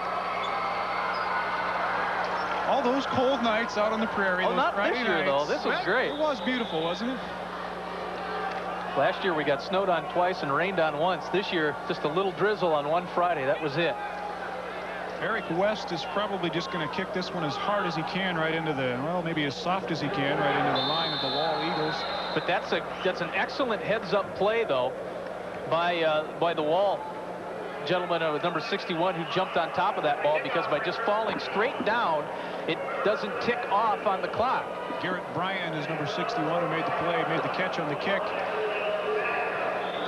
Of course, that scoring drive is easy to figure out. One play, 58 yards. What was the time of possession on that? That will do it. Time has run out here in the first half. Estelline on a 58-yard pass from Jason Rodman to Spencer Cook just before the half, and the Redmen lead it 8-6. And I believe Mark Ovenden is down on the field with Estelline head coach Dennis Reekman. Marco? Thanks, Tom and Dennis. My goodness, what an unbelievable final 30 seconds here.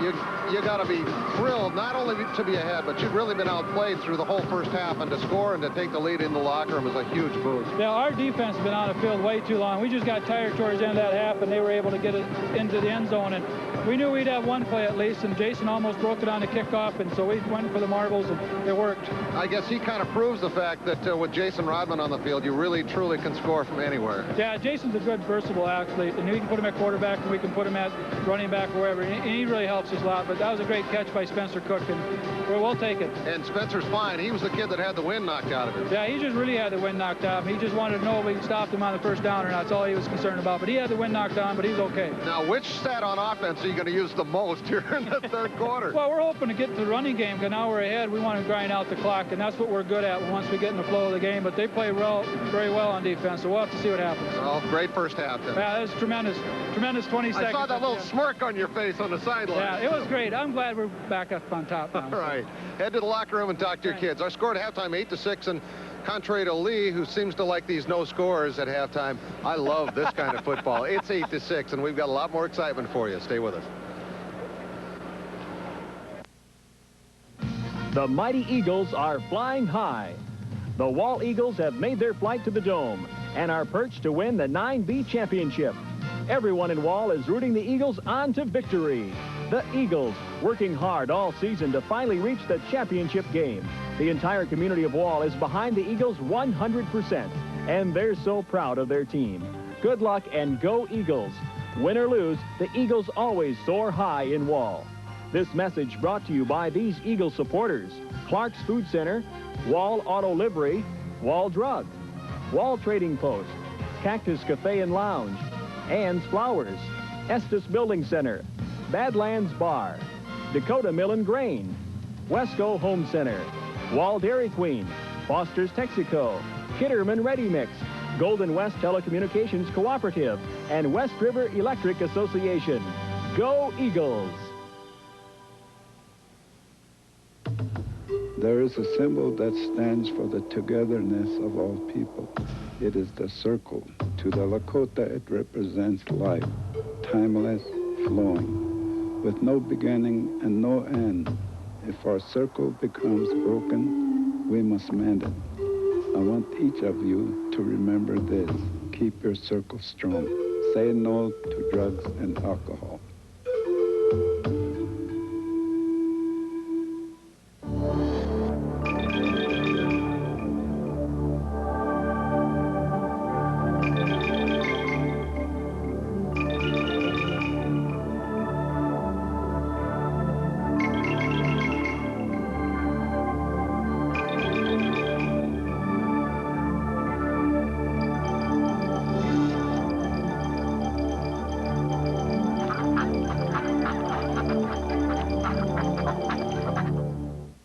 Sizzling Skyforce basketball. Catch it this season on Kettleland TV. The Dome, Mark Ovenden with Lee Timmerman and Tom Neiman. What an incredible finish to what appeared to be scoreless first half, with Wall scoring with 21 seconds left. Estelline running the kickoff back out to the 42-yard line and putting Jason Rodman back at quarterback, and he heaves it downfield 58 yards to Spencer Cook. And just like that, and I was walking along the sidelines, and the Wall sidelines were saying, it's okay, guys, it's on the 42-yard line. They can't possibly score from here, and boom, we got 2 touchdowns within a matter of 18 seconds on the clock. And what a game here at halftime. Estelline has the lead 8-6 on the 2-point conversion. Well, fans have a number of ways to keep track of their favorite teams. If any of you watch us on a regular basis, you'll know mine is the Boston Red Sox or any Boston teams. It's kind of hard to keep track of those maybe in your local papers. So you have all kinds of outlets and varieties of ways to find out what your team is doing. But we all have local teams that we care about too. Now, television's the best way. You all know that. There's also radio, there's magazines, there's newspapers. But Kettleland's Stacy Bauer introduces us to a new way that sports fans can keep track of their local team. For high school sports fans in South Dakota, a community wouldn't be the same without the hometown team. Now, for those die-hard fans, there's a new magazine with an eye on local sports, South Dakota Varsity. In contrast to newspapers or the television or the radios, we're a monthly magazine, and we feature on individual achievements, team achievements, special interest type feature stories. The new high school sports magazine is the first of its kind in South Dakota. After graduating from SDSU in 1993, Tyler wanted to start his own business, and with an eye on sports, he started his own sports magazine. I can remember when I was in high school, I think something like this would have been a lot of fun, neat, and at the same time, of course, this is my career. I like to make this work out for me. The magazine covers all high school sports in the state. South Dakota Varsity also hopes to draw in hometown fans by featuring what they're already talking about. When school's in session, you know, people are at the game, they go down to the local bar, wherever they go, the corner cafe, you know, for coffee, and that's what they're talking about all week, is sport. High school is kind of the only sports level left that hasn't been abused and exploited. South Dakota Varsity hopes it's giving hometown fans one more thing to cheer about. In Sioux Falls, Stacy Bauer, KELOLAND Sports. And thank you very much, Stacy. Again, our score here at halftime in the 9B championship game. We got both of our 9-man games this afternoon here from the Dome. And incidentally, between games, we'll talk about the situation over in the state of Minnesota and what they're going to do about 9-man football. I'd hate to see it go here in South Dakota. It's usually pretty wide open. We had a scoreless tie with just 30 seconds to go in the half, and boom, boom, it's 8-6. Estelline has the lead at halftime. And coming up after this, our 9A championship game between Centerville and Lyman, two teams that can really put some points on the board. And that will be at about 2 o'clock or so. But we've got a lot yet to come. Stay with us on our complete coverage of high school football playoffs from the Dome. In 1990, Norwest Bank began its Dream a Dream program, awarding college scholarships to deserving high school seniors. Darren Arnold. Darren was one of those seniors. Amy York. So was Amy. Now they're college graduates. A dream we're proud that Norwest Bank helped make possible. It's a dream we're continuing to fulfill, as this year we once again award 70 deserving high school seniors with $1,000 scholarships, helping people pursue their dreams. That's Norwest, where our greatest dream is the fulfillment of yours. If your dreams include college, pick up a scholarship application at your local Norwest Bank today. Nothing is impossible if someone, somewhere, believes in you. Norwest Bank, to the nth degree. Say yes to Express. Express Communications, a long-distance company created by South Dakotans for South Dakotans. Today, Express serves over 80,000 customers statewide, utilizing South Dakota's only fiber optic network. Express Communications, delivering clear, dependable long-distance service and keeping your dollars at home, where they can help all of us. Say yes to Express. It's your company. You're watching the high school football championship on KELOLAND. Tonight's football game, the Harrisburg Tigers. Welcome back to the Dome. I'm going to have to send it upstairs because one of my young sons is hungry. So I'll send it up to Tom and Lee upstairs. And guys, really, this it's been kind of a strange game because I was thinking it right with about 30 seconds to go in the half. What was I going to ask Kent Anderson if it was scoreless at halftime? Because his team really should have had the lead going to the locker room. Then they scored. And then they gave up a huge touchdown, not only in terms of 8 points, but you want to talk about a momentum breaker. It's going to be interesting to see how Wall reacts to that. Now, they've been in a lot of close games. Both teams actually have, but Wall in their last 2 games in the playoffs has had to eke out victories. So I suppose, if anything, they maybe have the slight advantage there, although Estelline won their semifinal or their quarterfinal game in overtime over Chester in a game that was equally as thrilling. So this has been a great first half, guys.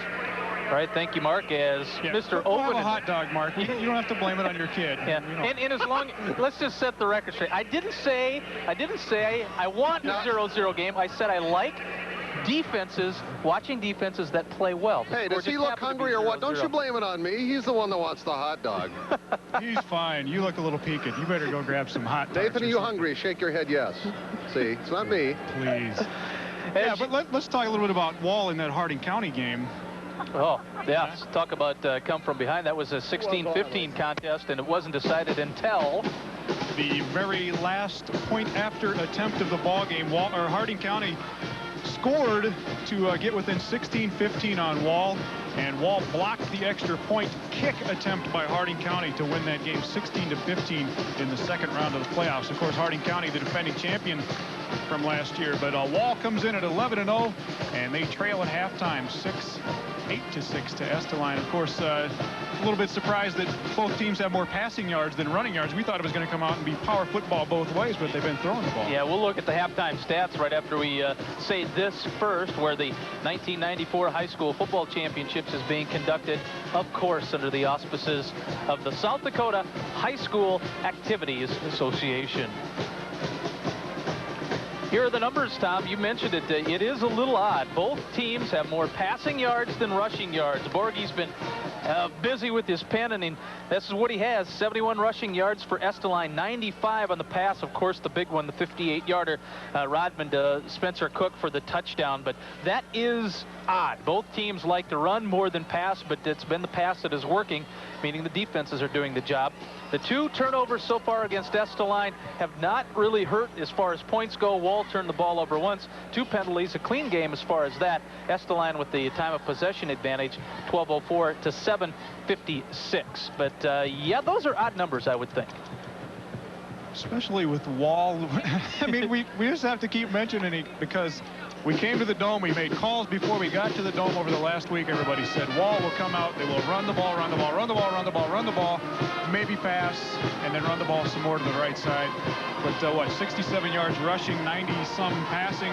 Most of those on 4 catches to Brady McDonald coming out of the back, or coming off that right end position. But Wall has mixed it up very well with the run and the pass. That run to Keith Seabady over the right side has set up the pass to the right side to Brady McDonald, and Dane Patterson has been finding him. But Estelline with the one big play, the 58-yard pass from Jason Rodman to Spencer Cook with under 10 seconds to play at the end of the first half, and Estelline has an 8-6 lead.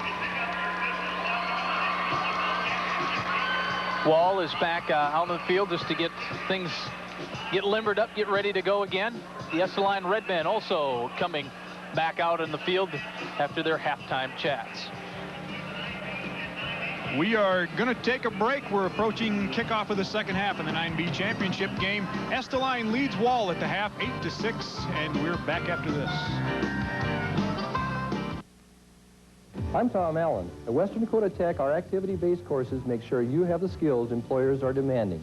Programs in office careers, medical or legal secretary, medical transcription, travel and hospitality, welding, mechanics, cabinet making, law enforcement, electronics, horse management, and early childhood education prepare you for a bright future. Spring semester classes begin January 17th on our new West Campus. Western Dakota Tech, it's the time to begin. The mighty Eagles are flying high.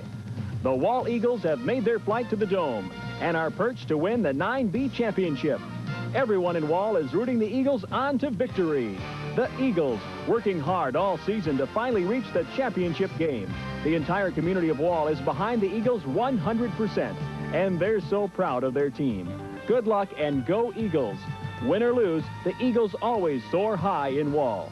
This message brought to you by these Eagle supporters: Clark's Food Center, Wall Auto Livery, Wall Drug, Wall Trading Post, Cactus Cafe and Lounge, Ann's Flowers, Estes Building Center, Badlands Bar, Dakota Mill and Grain, Wesco Home Center, Wall Dairy Queen, Foster's Texaco, Kitterman Ready Mix, Golden West Telecommunications Cooperative, and West River Electric Association.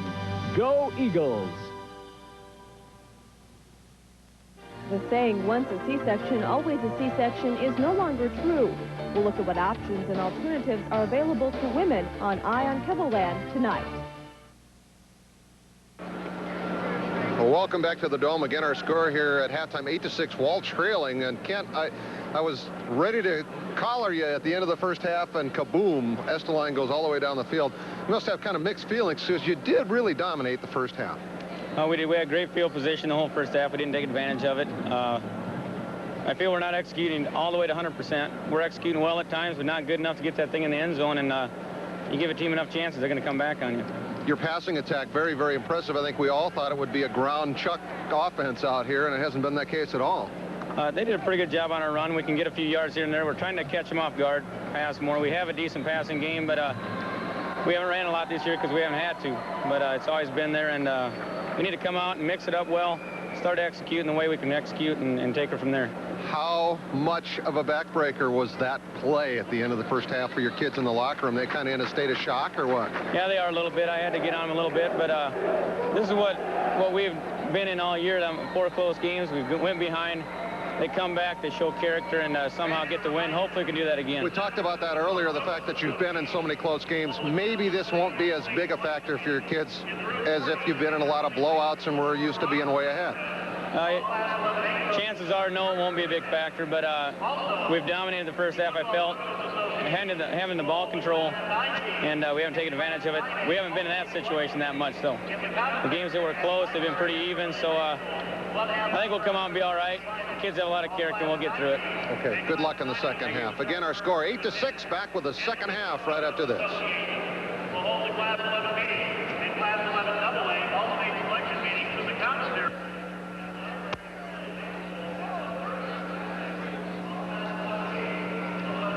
Minute 45 left before the two teams come out and get ready. And talking about some of those close games, you looked at the schedule, Tom, you circled some of them. Yes, indeed, it's a team that knows how to play close games, and Wall we're talking about, but so does Estelline. Estelline does. Wall, their third game of the year, beat White River 26-22, a 4-point game. They beat Jones County Midland in the midseason game 20-12.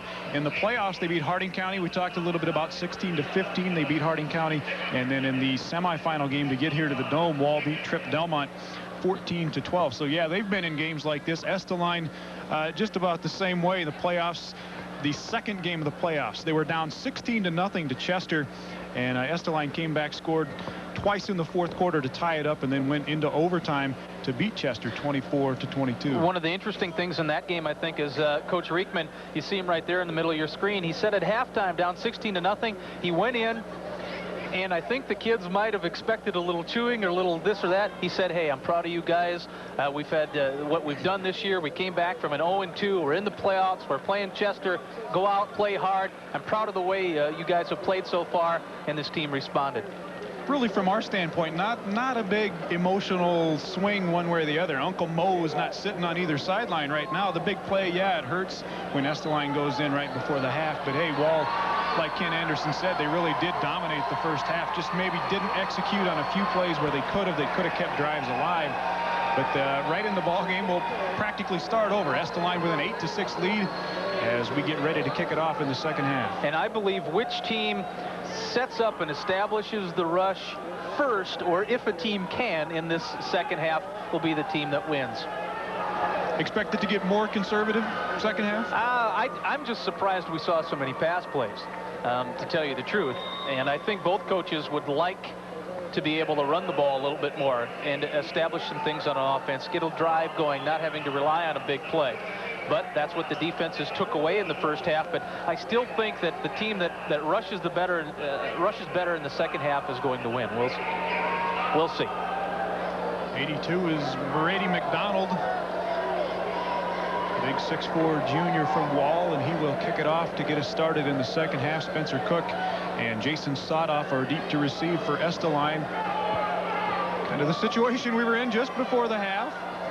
What a wild last with 30 seconds. 21 seconds left in the first half. Wall scores on a Dane Patterson touchdown run.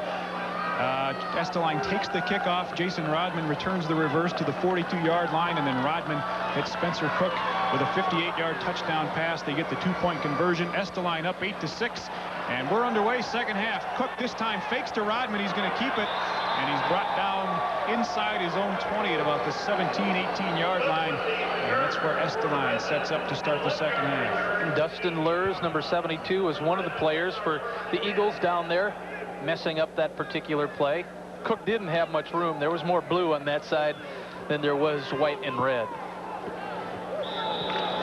Set the Estelline offense again at the left end. Sean Carlsbeck At the left guard, John Delzer, number 74. Jim Johnson is the center, number 97. Lee McKinney, number 56, is the right guard. And at right offensive end, Jason Sadoff, number 80. Adam Callison, the quarterback. Brian Callison, number 30, is the running back. And this is Jason Rodman, the tailback. With the first carry of the second half, picks up about 3 yards out to the 20.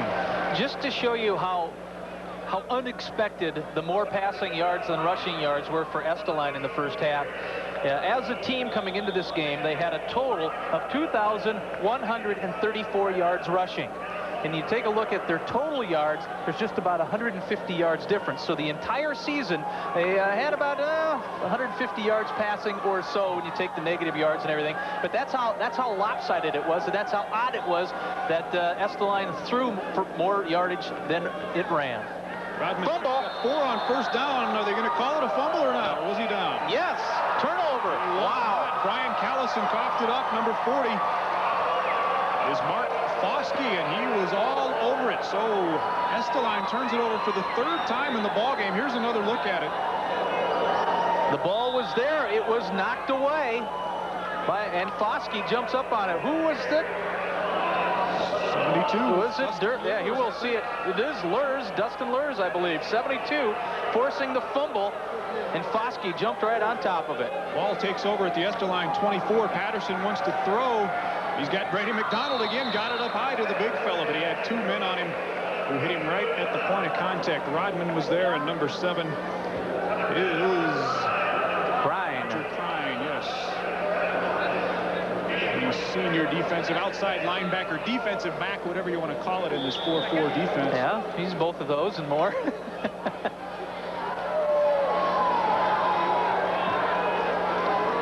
be 2nd and 10 for Wall. Full house backfield. Mark Foskey, or Keith Seabody right here, is the man on the carry. Picks up about 2 yards.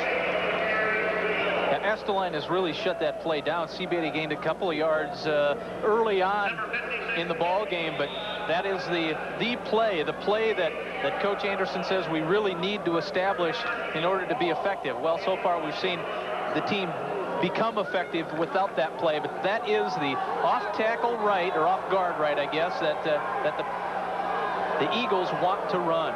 Seabady picked up 3. It's 3rd and 7. Patterson back to throw. He's got 7. Kevin Barber on a little Z pattern, but it was just overthrown. There's a flag down back at the line of scrimmage. Well, Barber ran the in and out. He started on the left side of the formation. Looked like he was going to run and post to the inside, but then broke it off, but was double covered. Defensive holding. Defensive holding on Estelline. That would be a first down. Just underway, second half. Estelline with an 8-6 lead. Both teams scored late in the first half after a defensive struggle for about the first 20 minutes of the ball game.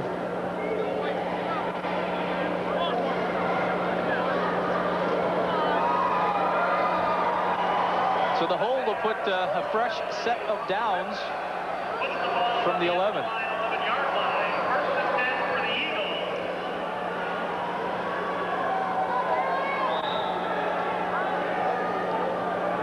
As you heard Ken Anderson, Wall head coach, talk at halftime. He wants execution here in the second half. Wall has done it so far on this drive. Number 13 is Brady Shepard, the sophomore, with a little running room over the left side.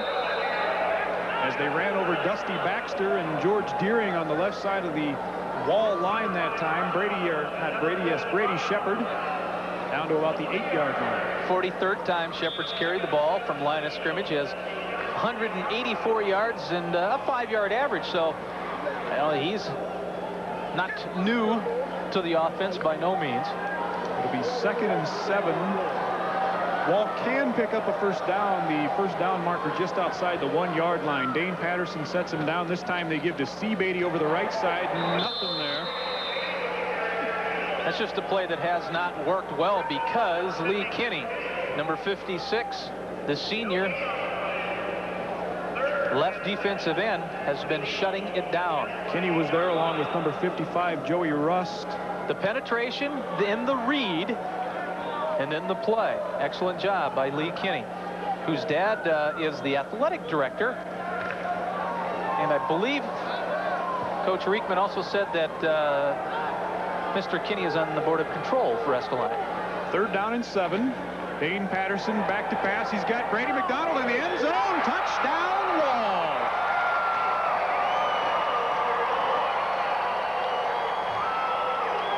Set it up with the run. Let Brady McDonald leak out into the secondary. Patterson on a straight drop, a little roll to the right, looking at him all the way. And McDonald split the defense. You will see exactly what he does. Pulls right up, boom. Sawed-off couldn't get there in time. Callison could not make an adjustment in time.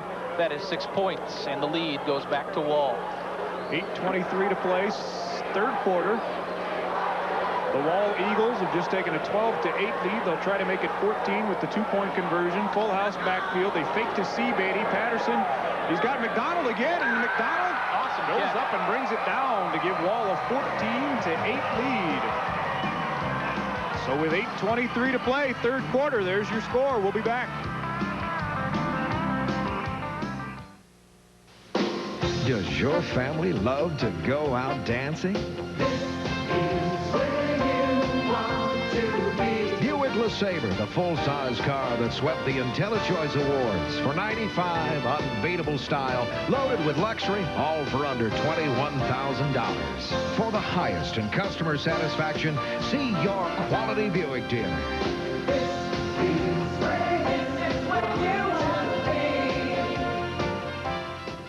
My dream is to be a professional football punter for the Dallas Cowboys. Vern Halter knows dreams. His is to win the Iditarod. Last spring, Norwest sponsored Vern's tour of elementary schools across the state. In gymnasiums big and small, he shared his dream with thousands of students. And they shared their dreams with him. I'd like to be a country singer. Nothing is impossible if someone, somewhere, believes in you. A 5-play, 24-yard drive after the fumble recovery, 2 minutes, 29 seconds. And again, it was Patterson to McDonald for the touchdown pass. And Brady McDonald with a little swift kick. Jason Sawed-off has trouble handling it. That's a live ball. Live ball. And Jason Rodman, I believe, had to come all the way over from the far side of the field to get it. That was almost a huge, huge mistake. Rodman knew it was live, and he had to get over there. Looks like he has a cramp in his leg or his shin, but Sawed-off let the ball just keep on rolling. That's anyone's football. Here's another look at it. The ball on a serious squib, and it gets by. Jason Sawed-off's going to come into your screen right there. He can't catch up with it, and from the far top left of your screen comes Jason Rodman, and he just does get there before the Lures brothers converge on it. We'll be back after this. The mighty Eagles are flying high.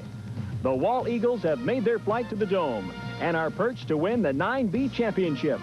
Everyone in Wall is rooting the Eagles on to victory. The Eagles, working hard all season to finally reach the championship game. The entire community of Wall is behind the Eagles 100%, and they're so proud of their team. Good luck and go Eagles. Win or lose, the Eagles always soar high in Wall. This message brought to you by these Eagle supporters: Clark's Food Center, Wall Auto Livery, Wall Drug, Wall Trading Post, Cactus Cafe and Lounge, Ann's Flowers, Estes Building Center, Badlands Bar, Dakota Mill and Grain, Wesco Home Center, Wall Dairy Queen, Foster's Texaco, Kitterman Ready Mix, Golden West Telecommunications Cooperative, and West River Electric Association. Go Eagles! Don't miss Pulp Fiction's Uma Thurman and Picket Fence's Five-ish Finkel. Tonight on The Late Show. Ladies and gentlemen, now in Dave Vision.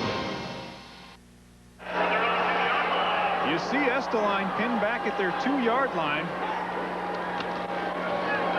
And they give it to Jason Fumble to get out of trouble. He let it go, and that was a fumble. Mark Foskey is on it again. And Wall is in good shape at the Estelline 11-yard line.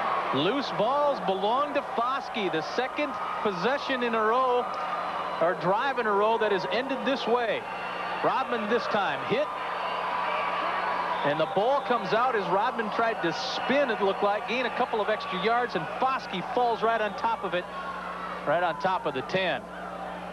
Let's see how the ball squirts out of there. Just a good tackle, it looked like. Chris Lurs was finishing the tackle. Rodman spun, and the ball came loose. Patterson, he's got George Deering on the first play of the drive, and that's a touchdown, and Wall is struck twice here to open the third quarter. Rodman slipped down, and I think he hurt himself on the play. He was the man responsible for the coverage, but Rodman has injured his leg. 84 is George Deering, the 6'1 junior. And Dane Patterson hit him with a perfect pass. Here's another look. They roll it out to the right side, fake the ball to Seabeatty, and then Patterson puts it up. And there you see Jason Rodman fall down on the coverage, and he is still down. But remember, Tom, right before the third quarter started, and I was talking about all that running stuff? Whoever ran the ball well would be the winner. I was wrong. And it does look like a cramp in the left calf for Jason Rodman. Well, if you remember that awesome play that Rodman had just to save the turnover off the kickoff, basically, he came up and he was trying to stretch out his, I believe it was his left calf. And then in this first play, it looked like it tightened up again.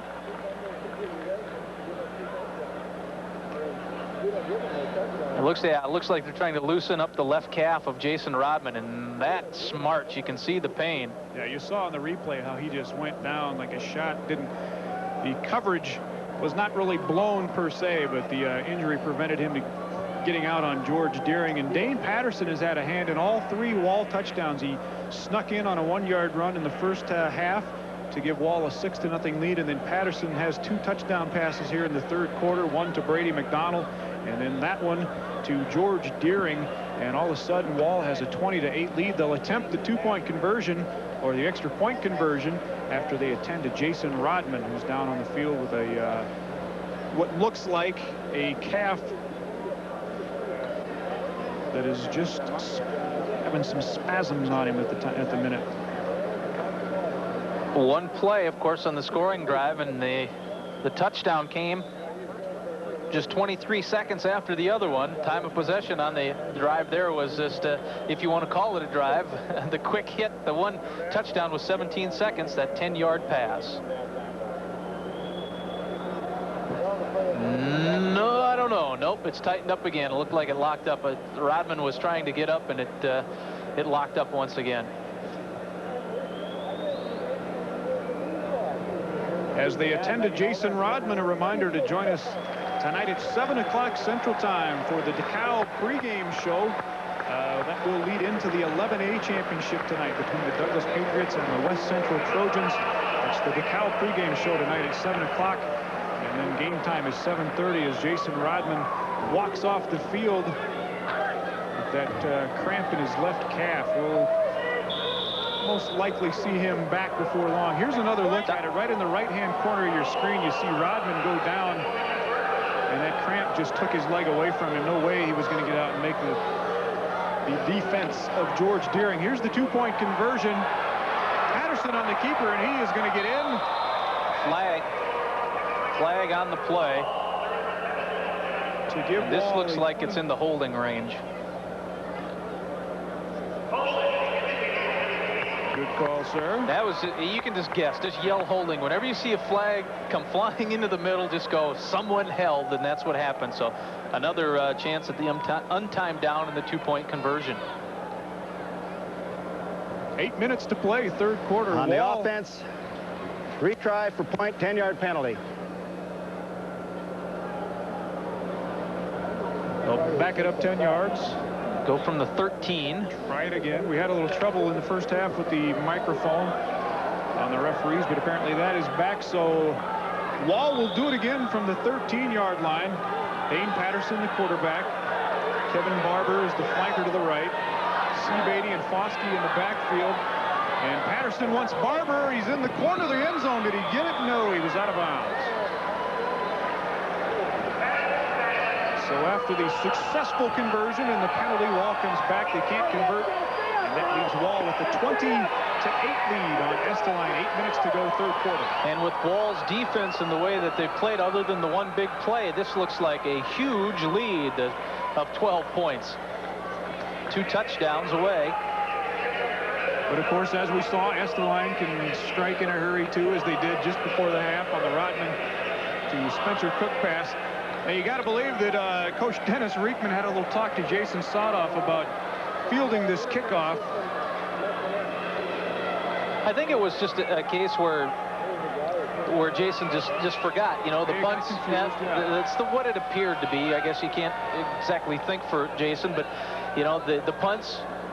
He had a couple punts go past him. They roll and they play dead, or they go dead anyway. But the kickoff again is of course live.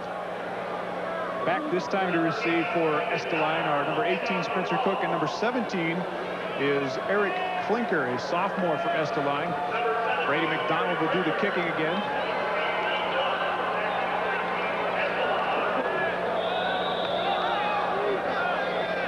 And Uncle Mo, I guess, has maybe moved over to the Estelline, or the Wall sideline. As McDonald puts it in play, it's going to go out of bounds at about the 31-yard line. Yeah, Uncle Mo has entered the building. He's entered the building, and he's wearing a blue shirt at the moment.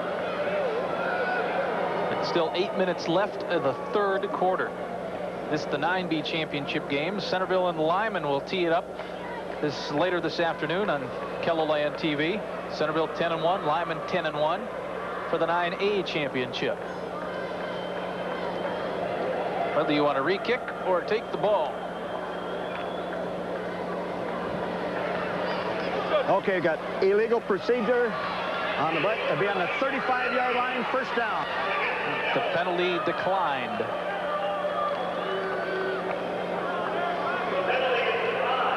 Estelline head coach Dennis Reekman looking through the playbook for something that's going to get his team jacked up here in the third quarter. They need to put together a drive here.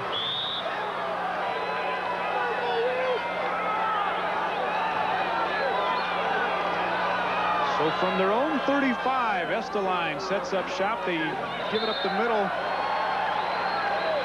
And Brad Callison went nowhere. Marco, I believe you have an update on how Rodman is doing. Yeah, Lee, it is just a cramp in his leg, and they certainly need him back big time. He had a thigh injury about midway through the season. It really slowed him down, and he had come on like gangbusters in the postseason here in the playoffs. And Estelline, as we've seen throughout the course of this game, really relies on number 5, so they hope to have him back. So without Rodman in the game, it is Eric Simon in the backfield as Adam Callison drops to pass for Estelline. He's got a man. Sodoff was there. And number 21, Dane Patterson, came up, almost had the pick. Patterson rubbing his elbow. Remember, he's also the quarterback. But another key thing to remember, I think, Tom, is that Rodman not only is the best runner, but he's also the best passer for this Estelline team. It was Rodman that hit Cook with that big 58-yarder at the end of the half. So now he's coming back in. Okay, so number 5 is back in. And the tough thing about those cramps is once you get one of them, it seems like they'll just keep on coming. So we'll see if Jason is able to keep that stretched out, and he will come in a passing formation. Rodman at the quarterback in the shotgun. 3rd and 10 for Estelline from their own 35. He's looking for Spencer Cook again, and he just overthrew him, and it's going to be 4th and 10. Estelline is going to have to kick it away. Well, the way Deering was playing defensively that time, that was the particular pass play that he was leaving open. Deering was leaving the out open. So after the cut was made by Cook, that was what was open, but the pass is a little bit off the money.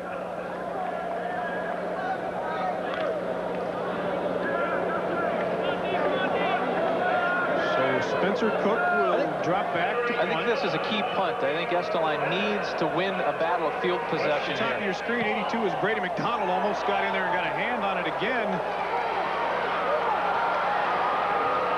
Seabeatty on the return, and there's a flag down as Rodman takes him down at the 45-yard line. And you got to believe there's some kind of illegal contact back where the punt was received by Keith Seabeatty. Rodman slow to get up once again.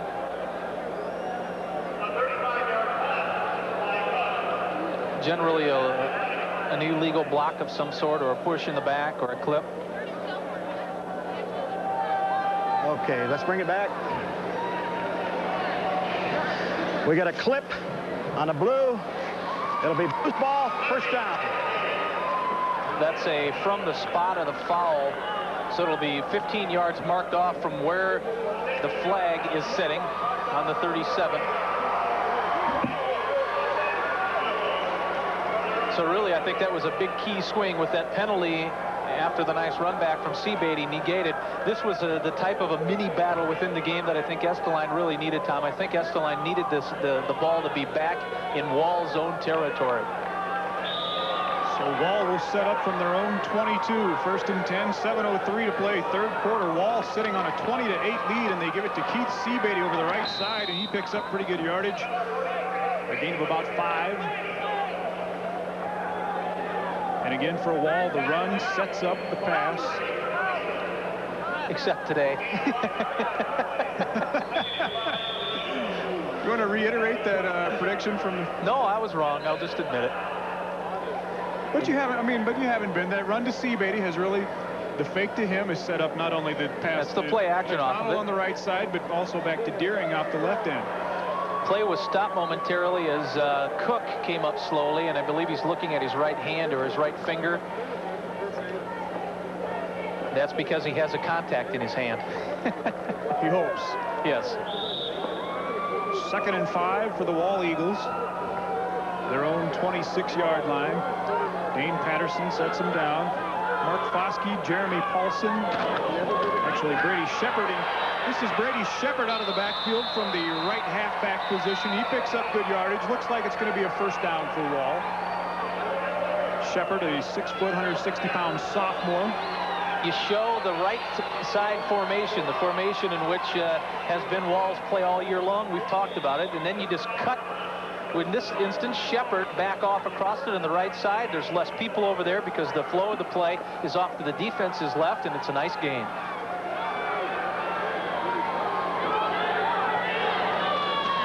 Patterson to fake to Foskey. Patterson's going to keep it. He picks up maybe 4 yards following the block of Mark Foskey. We don't know if that was a design play or not.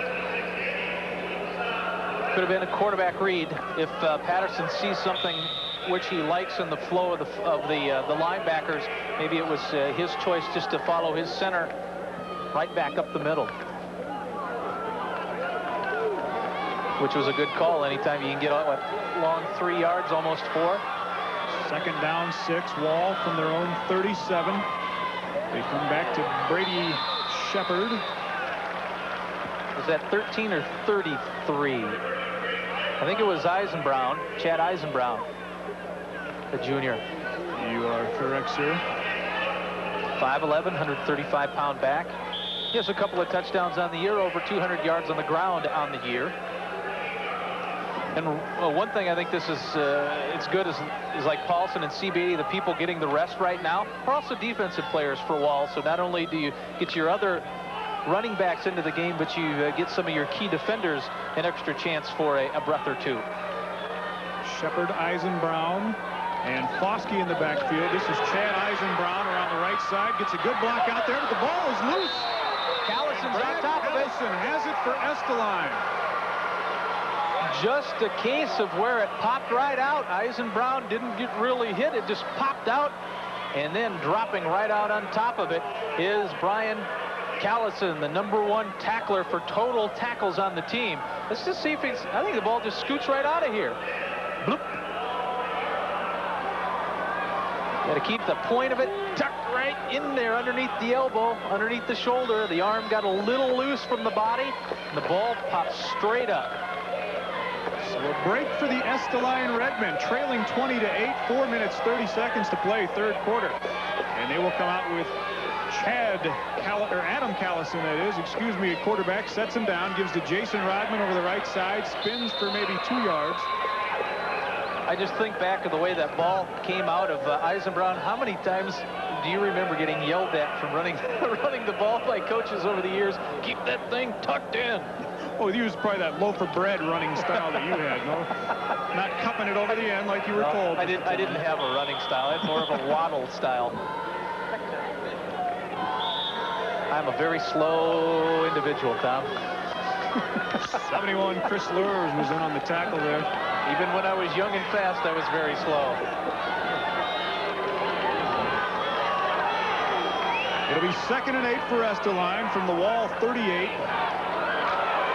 Cook cut across, took the snap out of the shotgun, but it's stuffed at the line of scrimmage. Number 72 for Wall is Dustin Lures. And Garrett Bryan, number 61, also on the play. Almost losing control of it. Oh, yeah, he cradles the ball and then gets cradled by a couple of the Eagles. Not a chance for Cook on that play.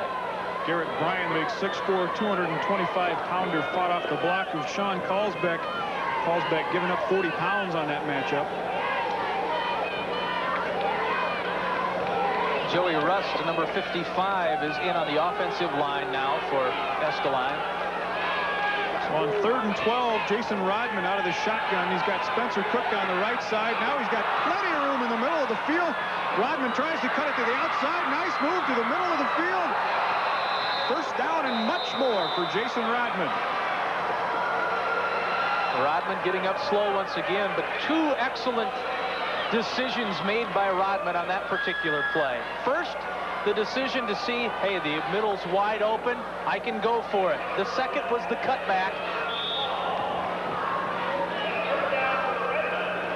The middle is just wide open, so Rodman now has to decide what to do. Oh, he cut it out, now cut back as Lures went right past him. That was the cut that allowed him to reach first down yardage. That's why that man has over 1,300 yards, probably almost 1,400 now in the season rushing. 1st and 10. Patterson swings it out. He's got Sodoff in the flat to the 10, to the 5. Touchdown, Estelline.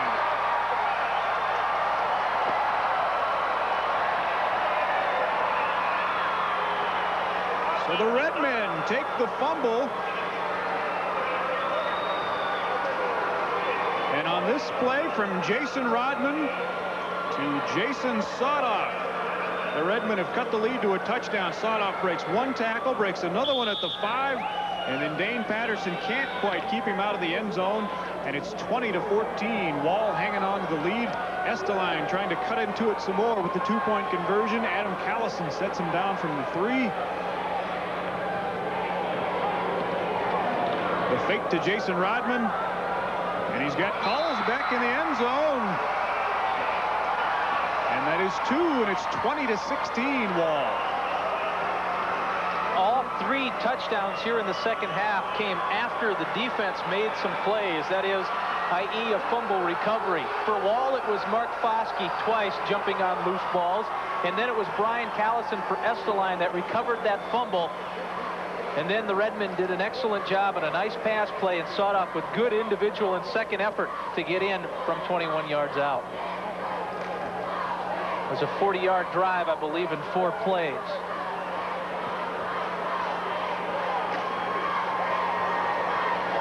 Two minutes and 37 seconds is what it took to score after the fumble recovery. And yes, it was 4 plays to cover the 40 yards. And the importance of having Jason Rodman in the football game. He went out of the game with a leg cramp, came back in. The big run up the middle to get Estelline down to about the 20-yard line. And then the pass to Jason Sodoff for the touchdown. It's 20-16.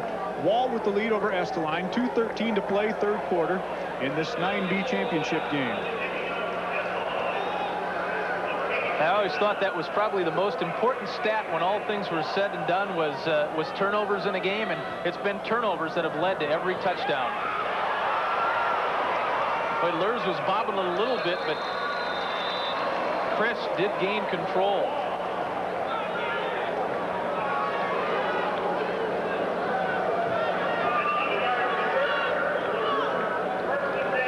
Good look at Chris Lures, number 71, twin brothers. Brother of Dustin Lures, number 72. Chris comes out at the center. Dustin is the right guard in the Wall offense. And they will start at 1st and 10 from their own 46-yard line. 2 minutes to play, 3rd quarter. Dane Patterson drops. And it's broken up by Spencer Cook. George Deering, the intended receiver, Cook was close to busting it. If he comes up with that ball clean, he goes clean the other way. Cook coming from that inside linebacker position.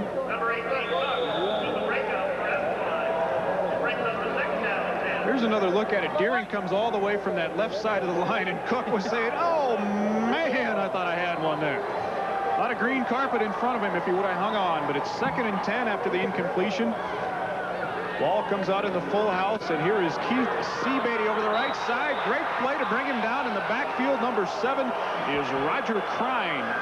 Crine there. Cook, or Callison was also there. Crine has impressed me in this game, and there's a reason that he leads his team in tackles for a loss, because of the way he pursues. Boy, just yank, that takes pretty good muscle too, just to yank down someone like Seabeatty from behind.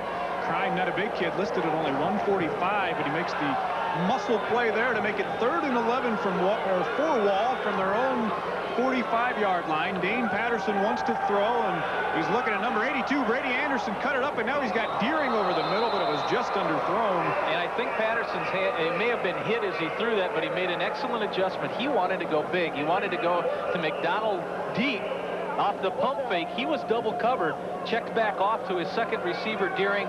A nice job of recognizing coverages, but I think Patterson may have just gotten hit with the arm a little bit. That'll bring up a 4th and 11 for Wall, and McDonald will have to kick it away. Number 17 deep for Estelline is Eric Klinker, and we've got flags all over the place.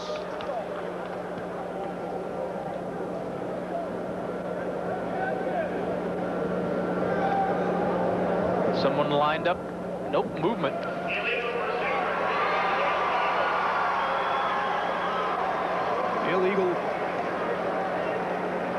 Illegal procedure, I believe it was on Foskey in the backfield, or in the line for Wall, so they'll back it up 5 yards and try it again. Kent Anderson in his 6th season as head coach. It's his 3rd trip here to the Dome.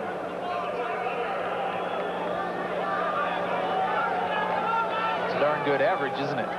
Not bad. Talking to him before the game, he said, hey, it'd be nice to get here every year, but it's just a joy when you can get down here to the Dakota Dome and play for the championship. McDonald gets this one off. It's another boomer of a spiral, and Klinker's going to let it go. Will it get to the end zone? Yep. Barely.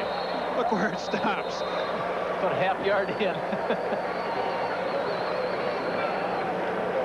That punt will have some distance behind it. What was the line of scrimmage again?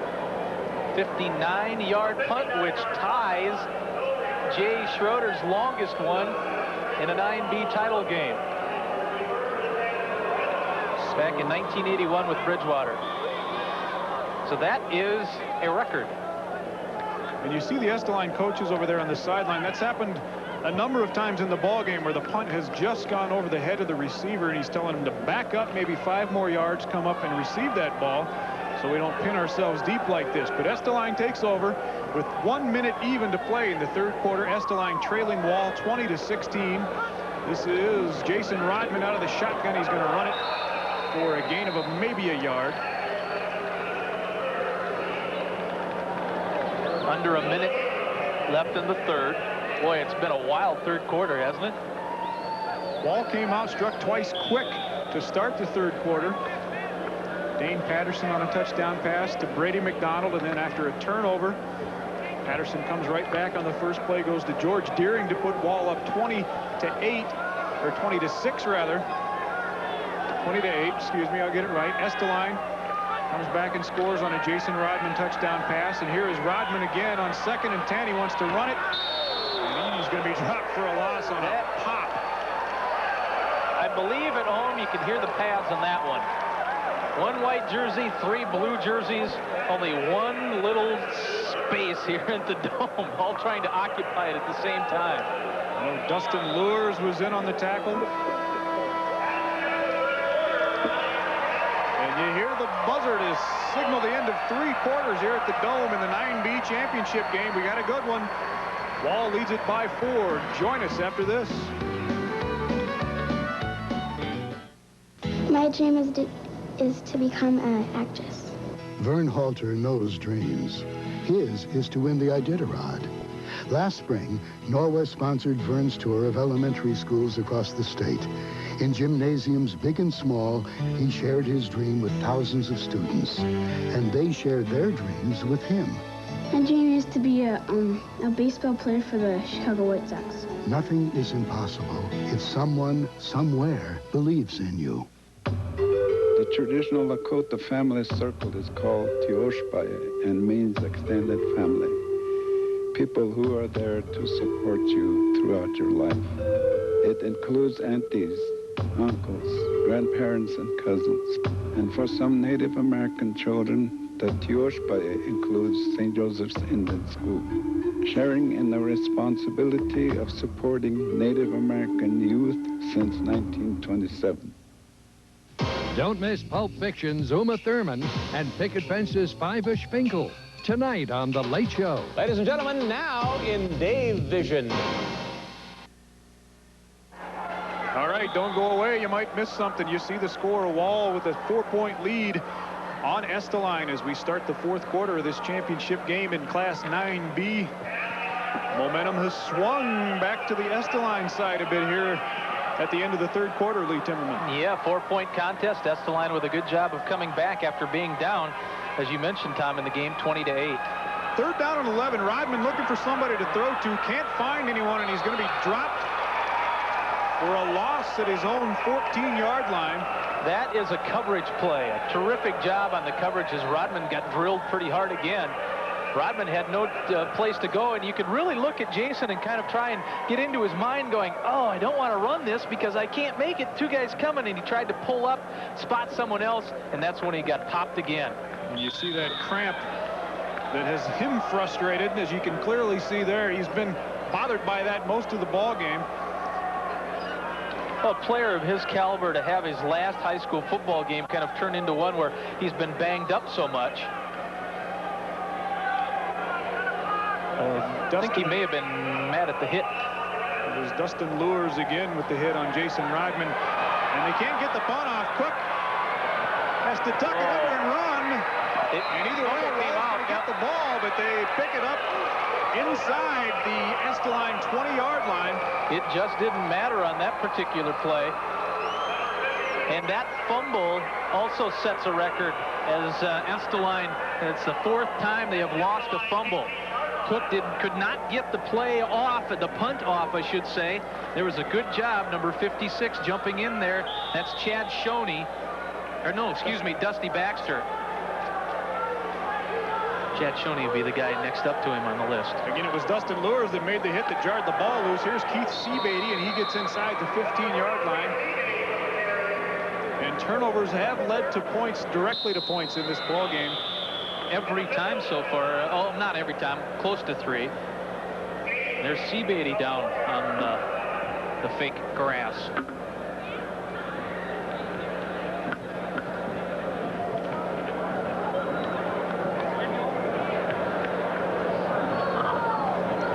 And again, as we take a look at Keith Seabeatty on the carpet for the Wall Eagles, let's go down to Mark Ovenden with the check on Estelline's Jason Rodman. Marco?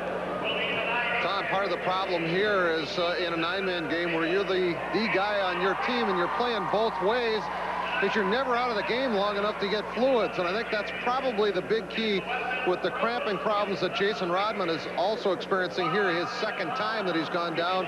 He's out of the game right now. They're working on his leg. But once you don't have those fluids in your body, it's pretty hard to replenish it when you're out on the field all the time.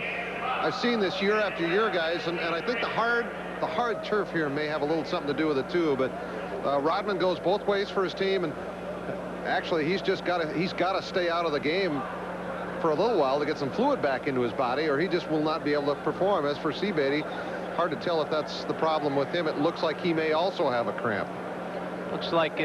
Looks like, Mark, that they're working on the hamstring. Rodman's been, it appears to us, has had his calf kind of tighten up on him, and it looks like Seabeatty, number 43, is grabbing a hamstring. Yeah, something right there on the back of the right knee with Keith Seabeatty.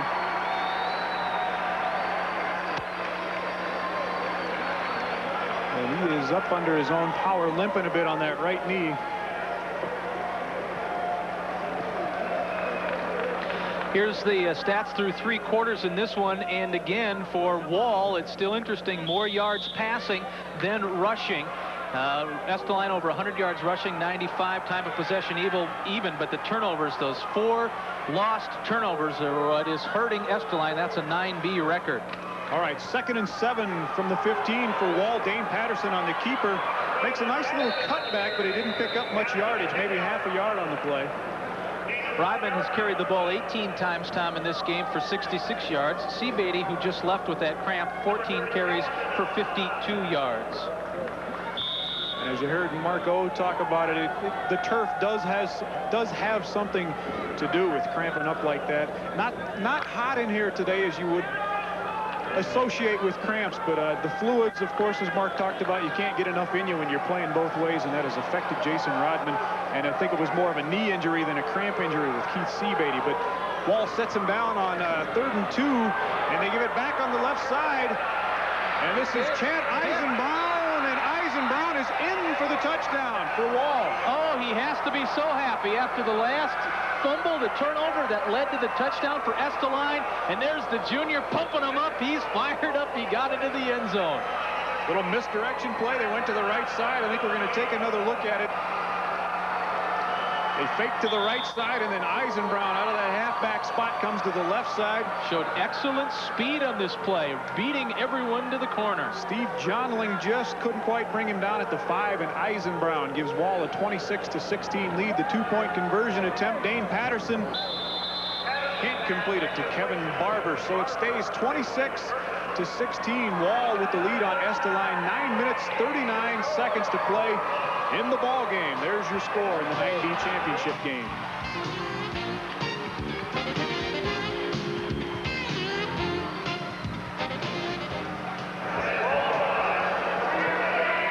Oh, Eisenbrown just has, you could see him firing that fist up toward the roof in here. After that last fumble, when you don't get hit, you as a running back are a little embarrassed. You got to wonder if he went back to the huddle, said, come on, guys, give it to me again, see what I can do with it this time. And, of course, he came in Seabeatty's position there as Keith was on the sideline watching. And the lead is back to 10. We're in the 4th quarter with 9:39 left.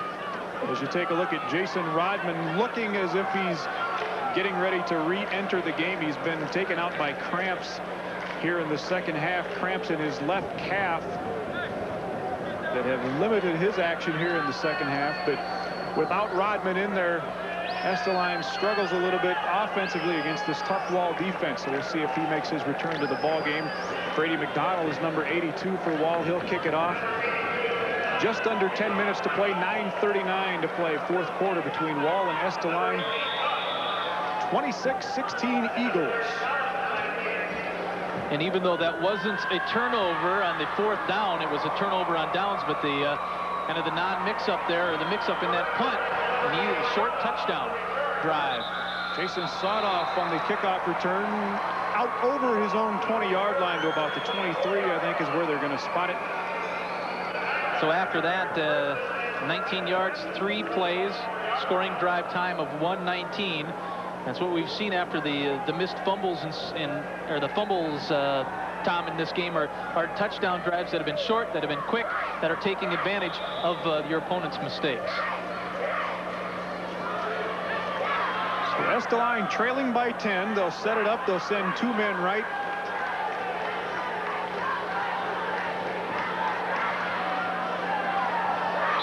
And they'll run it with the quarterback. Adam Callison went nowhere in a hurry. Number 40, Mark Foskey. Number 72, Dustin Lures on the tackle for the Wall Eagles. Dustin Lures has made a lot of tackles this afternoon. Well, he's made a bunch all year long. He came into this game with 54 solo tackles, 56 assists. That's tops on the team. Second only to who else, or first only to the second man, which would be, of course, his brother. Of course. These guys do everything as close together as they possibly can.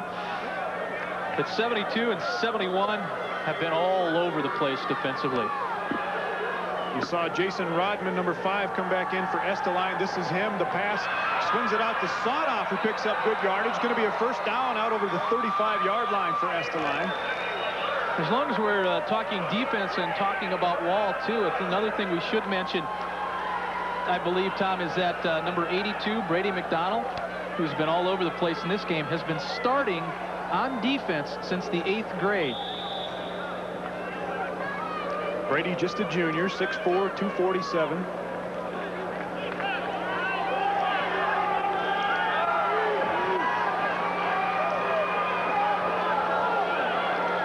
First and 10 from their own 36-yard line. Jason Rodman out of the shotgun. He's got Brad Callison out in the pattern, but overthrows him.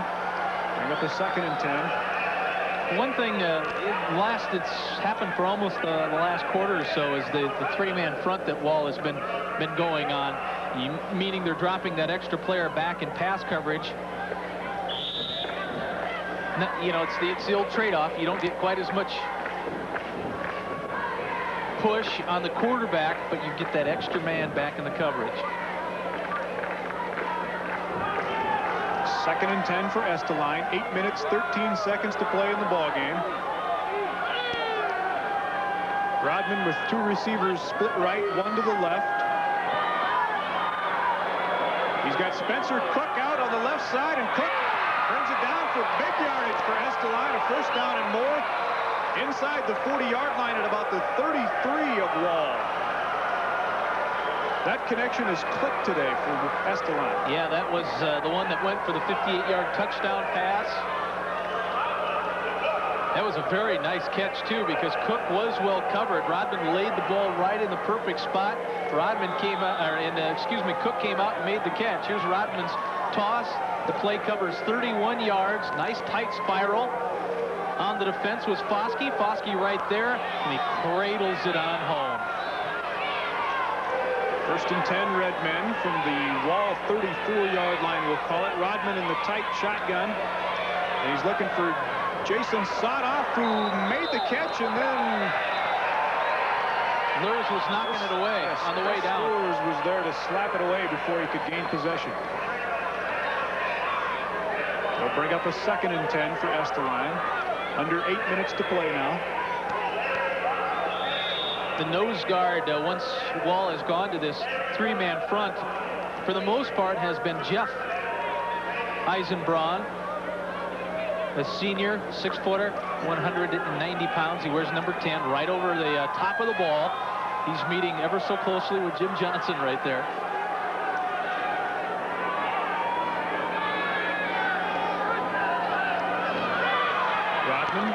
Pumps to Sotoff. Now he's got him deep, but Dane Patterson is there, and he read it all the way, saw it coming. In fact, Patterson did not even attempt to try and intercept the pass. As a defensive back, your #1 job is to play pass defense and the coverage, knock it away, and that's what he did.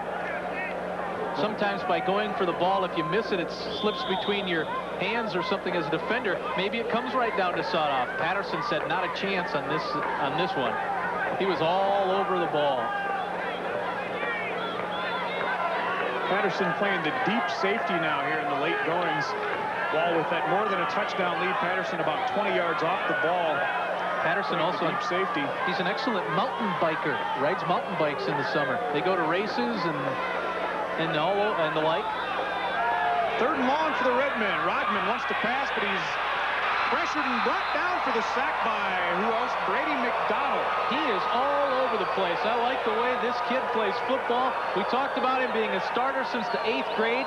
In the win over Trip Delmont, he had a key sack, also blocked a punt in that game. And here's number 82 just running down number 5. That's McDonald saying, hello, Mr. Rodman.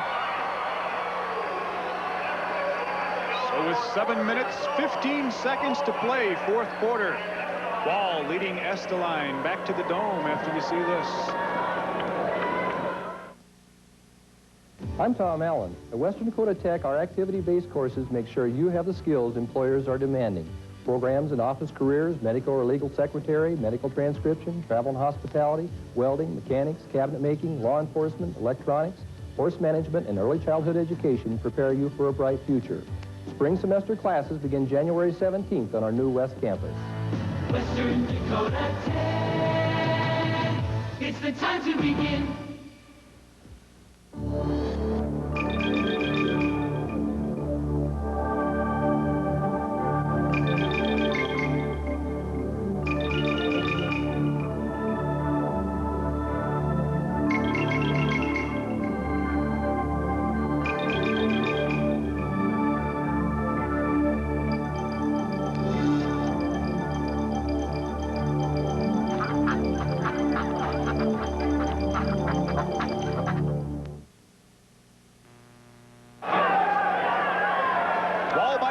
7:15 to play, fourth quarter.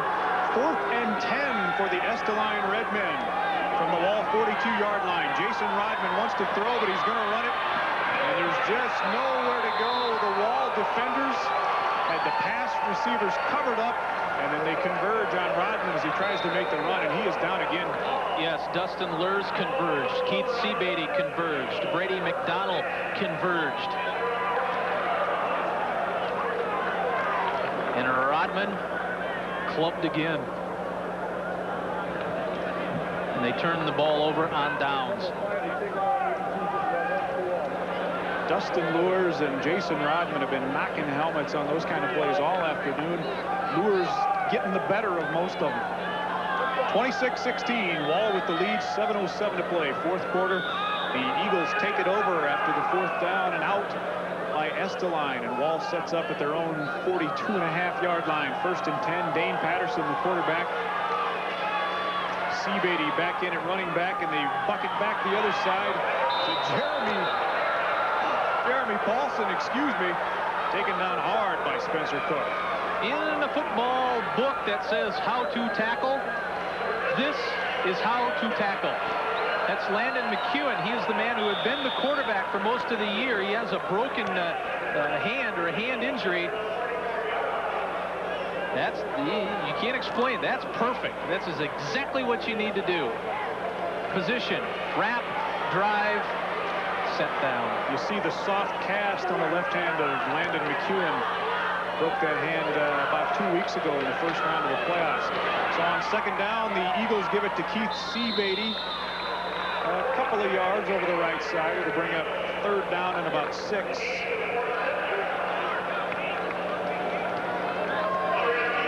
A couple of first downs here from Wall would really take a huge chunk out of the clock.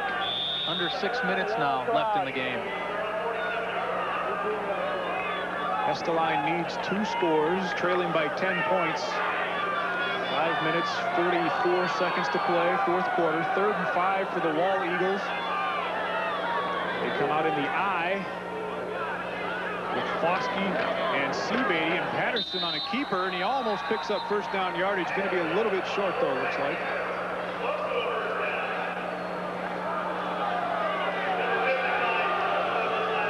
Very close. And I think they'll run the chains in. Yes. No. Just about a yard That would short. be my 2 options. Maybe. What about maybe? Okay, there is 3 options. Timeout Eagles. 5:09 to play, fourth quarter. Wall hanging on to that 26-16 lead. We had a shot at Dane Peterson a little bit ago. He's had a hand in a lot of the Wall scoring. 2 touchdown passes for Dane Peterson. He's also scored, Dane Patterson, excuse me. He's also scored on a 1-yard sneak in the first quarter. Wall's other touchdown coming on a run by Chad Eisenbrown, accounting for the Eagles' 26 points.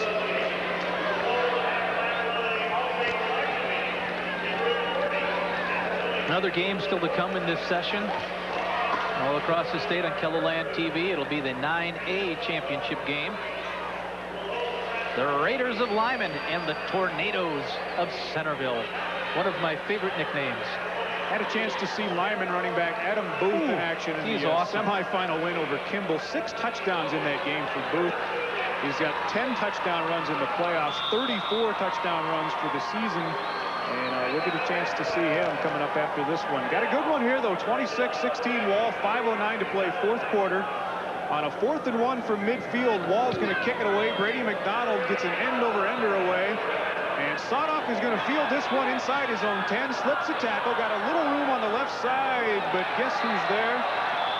72, Dustin Lures, who's made tackle after tackle today for Wall. One of the key things, I think, in this game, in which is overlooked so much, Tom, is the punting. And McDonald has done an outstanding job. In fact, he had that 59-yarder, which tied the 9B record. Here again, he has another punt and traps Estelline inside their 10. Earlier in the game, he had, what was it, a 55-yard punt.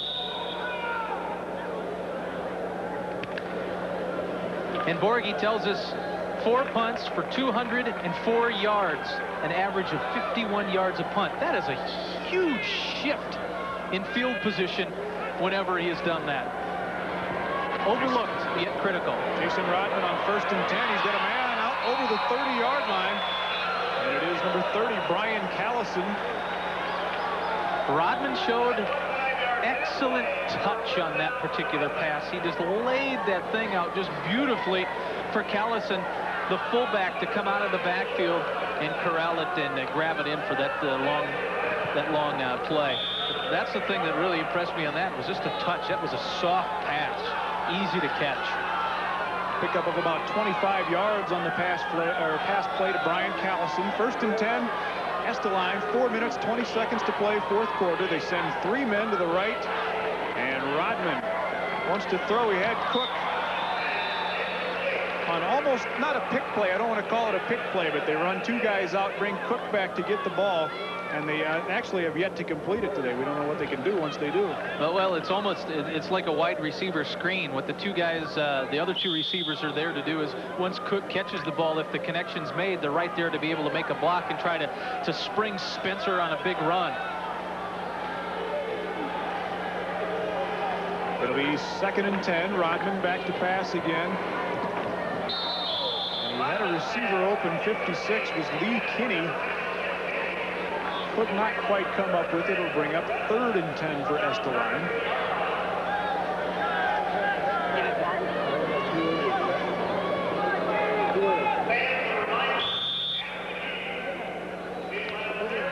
And you can almost feel that Wall is a little confident. Their defense is holding. They've got the 10-point lead. Estelline maybe getting, I don't want to say desperate yet, but getting to where they know that they've got to score here in a hurry with just 4 minutes and 11 seconds left in the game. 3rd and 10 for Estelline. Rodman sends 1 man to the top of your screen left, 2 receivers right, Jason Sadoff and Spencer Cook. Rodman rolling right, pressured, and he throws behind Lee Kinney coming off the line, and it's going to bring up a 4th and 10 now for Estelline. Yeah, Rodman had to throw on the move, and that's what caused the pass to go a little bit behind his intended receiver. Yeah, Rodman was running to get out of there in order to try to keep the play alive. This is really kind of a tough call. You're deep in your own zone, in your own, 32. It's a 4th and 10, down by 10, 4 minutes left. You go for it, which you just about have to do, and don't make it, and Wall is really setting pretty then. They're in Wall in somewhat of a version of the prevent defense, just the 3 down linemen now, the 3 linebackers, and the safeties and the cornerbacks have really done the job. Jason Rodman with nobody to throw to, and Estelline on the fake punt, Cook the pitch, but they're not going to pick up the 1st down. I don't even know if Wall allowed a yard on that particular play. Who else was around it? Look at that, 72 gets up off the tackle. Dustin Lurs. Terrific defensive game. There's Spencer Cook, the punter. He's going to make the forward pitch to Brian Callison, but look who comes up and makes the play. There's number 72. Another textbook tackle. So under 4 minutes now to play, 3:45 to play, 4th quarter. Wall with a 10-point lead and the football in Estelline territory at the 31-yard line. Dane Patterson, the pitch to Keith Seabeatty. Brady McDonald trying to give him a block outside, but I think they're going to catch somebody for holding out there. Flags down on the play. Yeah, it was Kinney, I believe, number 56, that did the job of stringing that play out. You're right, it was a hold. And that will come back, but that's because Kinney did a very good job on the left defensive end. Okay, we got a hold on the offense. We'll replay the down. And I think Kinney is the major reason that off-tack, or that around end right play that Seabeatty has run so well all year has not worked in this game. You notice I catch myself when I say off tackle. There are really no tackles in the 9-man game, so you got to stop it and change it. That's really the only difference between 9 and 11-man. You just eliminate the tackles.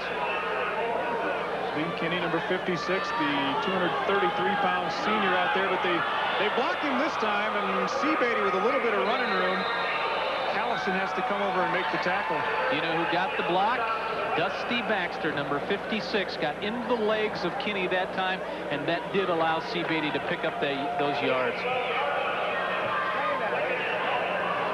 Good look at Keith Seabeatty, the 155-pound senior. Watch Baxter, 56, the pulling guard. And drove Kinney backwards, which allowed Seabeatty to pick up the positive yardage. So after the 10-yard penalty, they replayed first down. It'll be 2nd and 11 for Wall. Dane Patterson wants to throw. They set up the screen to Seabeatty. He's got blockers out there. Oh, excellent play by Jason Rodman.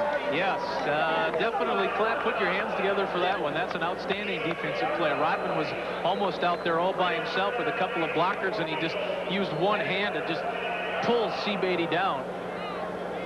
Rodman is a tough player, both sides of the ball. No breakaway jerseys. That's a good tackle. 32 solo tackles during the year, the regular year in the playoffs for Jason Rodman. That led the team. We're approaching 2 minutes to play now in the fourth quarter.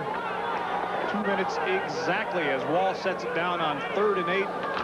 Dane Patterson, and there is Spencer Cook. Will he make the play? The ball is loose. Estelline has recovered. I think, yeah, Patterson was looking to pitch it forward as one of those quick little pass plays, but it was knocked away. Eric Simon recovered the ball for Estelline, and with 1:52, the Red Men have a chance to put some more points on the board. Patterson has to eat that thing. He's got to take the yardage loss. Cook all over him. He's looking to flip. Oh, Bosky, no, I better not. Boom. He got hit. The ball pops up, and there is a fumble lost. 55 is Joey Rust, who came in there and knocked the ball loose after Cook had corralled Dane Patterson. 1 minute 35 seconds to play, fourth quarter. Estelline sends trips left Jason Rodman out of the shotgun. And we'll see if he can find a hole in that Wall defense. There haven't been many. Brian Callison makes the one-handed catch. Excellent catch. Problem was, only picked up a yard on the play. I don't care about the yardage. Grab, wasn't it? That was nice. 1 minute 5 seconds to play, fourth quarter. Jason Rodman calling signals. Trips right. He's looking for Jason Sodoff. Patterson has coverage, but Sodoff comes down with it, and he is down at the 29-yard line of Wall. Yeah, I know jump ball is a term used in basketball, but we need to apply it to this particular play. Sodoff went up, came down a little awkward, and you see him limping there a little bit, but excellent catch. So the clock stops to move the chains. 55 seconds on the clock. As you take another look at the jump ball between Sodoff and Patterson. Down to the 29, so it's 1st and 10, 50 seconds to play. Jason Rodman back to throw. Looking, wanted to run, and now he's got Spencer Cook. Cook inside the 20, but he did not get out of bounds. Still first down yardage, though, so that'll stop it momentarily. 38 seconds on the board. Dustin Lures, number 72, over to make the tackle again. It looks like, is that Lures in the bottom there with Lures the... looks like he may have a cramp now. Trying to loosen the leg up. Stretching out those calf muscles that have been cramping up on everybody this afternoon. And as Marco said, the thing is, it's hard to get fluids. Harrisburg, who we'll see tomorrow, Harrisburg, all 11 kids who start on offense also play on defense. Rapid City Stevens, I know Mick Weissep is very happy with the fact that he platoons nobody. 11 players on offense, you'll have 11 different players on defense. When you have that type of depth, it's a big key. That is a luxury that you really can't afford to do in 9-man football. But 30 seconds, and the clock is ticking. Jason Rodman, the quarterback for Estelline, they trail by 10 points. Cook in motion. Rodman looking, but Brady McDonald is there again to take him down for a loss. His second sack of the game. That one comes at a key time and basically ends the contest. No, there will be a timeout with 10 seconds left taken by Estelline. My hat is off to the way he has played today. Number 82, McDonald, had that punt block that set up the first touchdown. A 51-yard average on his punts. 10 seconds to play in the ball game. Wall is going to win the 9B championship. They lead it 26-16. Back after this. Meet our friend Emma. She remembers a time of community when folks worked together to help those in need, like a barn raising. I have some more donuts here. These Norwest volunteers remember too. That's why they're painting Emma's home and 60 others like it this year. It's called Paint-a-thon. It's just beautiful. And it's one more way we show that building our communities is the most important work we do. Back at the Dome to wrap up this 9B championship game. Just 10 seconds to play. Wall with the 26-16 lead. And Estelline's Jason Rodman completes the pass to Brian Callison. Callison gets out of bounds with 3 seconds left on the clock. But the Wall Eagles are going to complete a 12-0 season to win the 9B championship. Champions in 1990. That was a game Northwestern fans will remember. 28-16 against Northwestern, and Wall champions here in 94. One last play ought to do it. As Rodman will take the snap and look into the end zone. He heaves it up. He's got Spencer Cook out there, but it's incomplete. And that is the ball game. The Wall Eagles complete a 12-0 season. As you take a look at number 72, Dustin Lures, and his happy teammates. They win it 26-16 over the Estelline Redmen.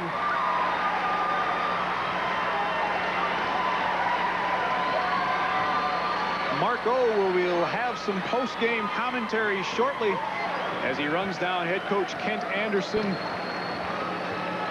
The trophy presentations will precede that, but congratulations to Kent Anderson and his club. He has been to the Dome 3 times in his 6 years as head coach. He has championed twice,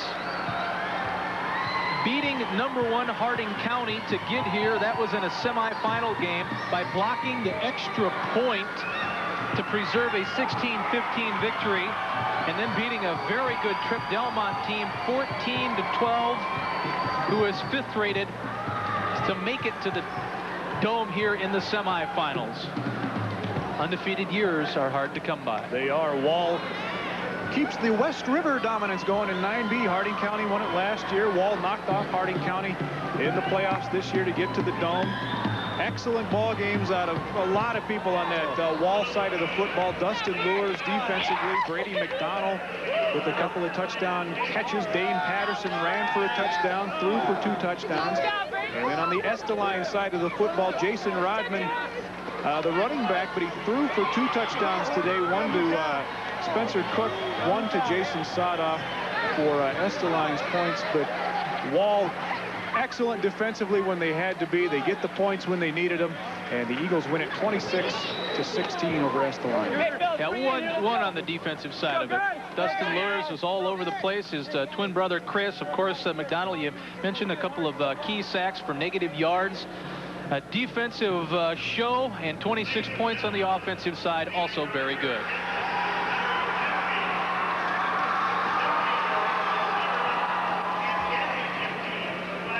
Let's send it up to Joe Van Gore for our trophy presentation. Estelline High School and Bob Graff from Sully Buttes High School at Oneida. Accepting the runner-up trophy for the Estelline Redmen, Coach Dennis Riekman.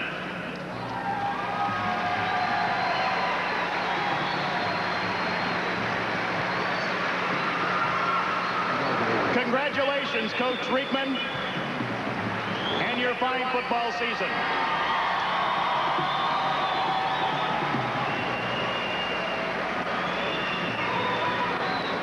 And now, accepting the trophy for the 1994 Class 9B Championship, Coach Ken Anderson of the Wall Eagles.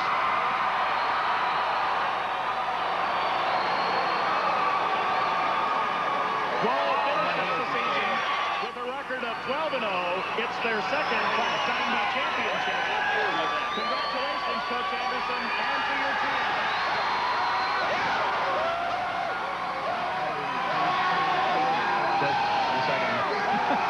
Ladies and gentlemen, your attention, please. The Joe Robbie Most Valuable Player, as selected by members of the South Dakota Sports Writers Association, is Brady McDonald from Wall.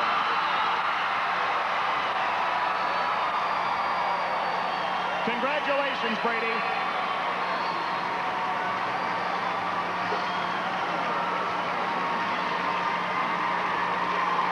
So the trophy goes to Wall. There's a look at the Joe Robbie Most Valuable Player, Brady McDonald.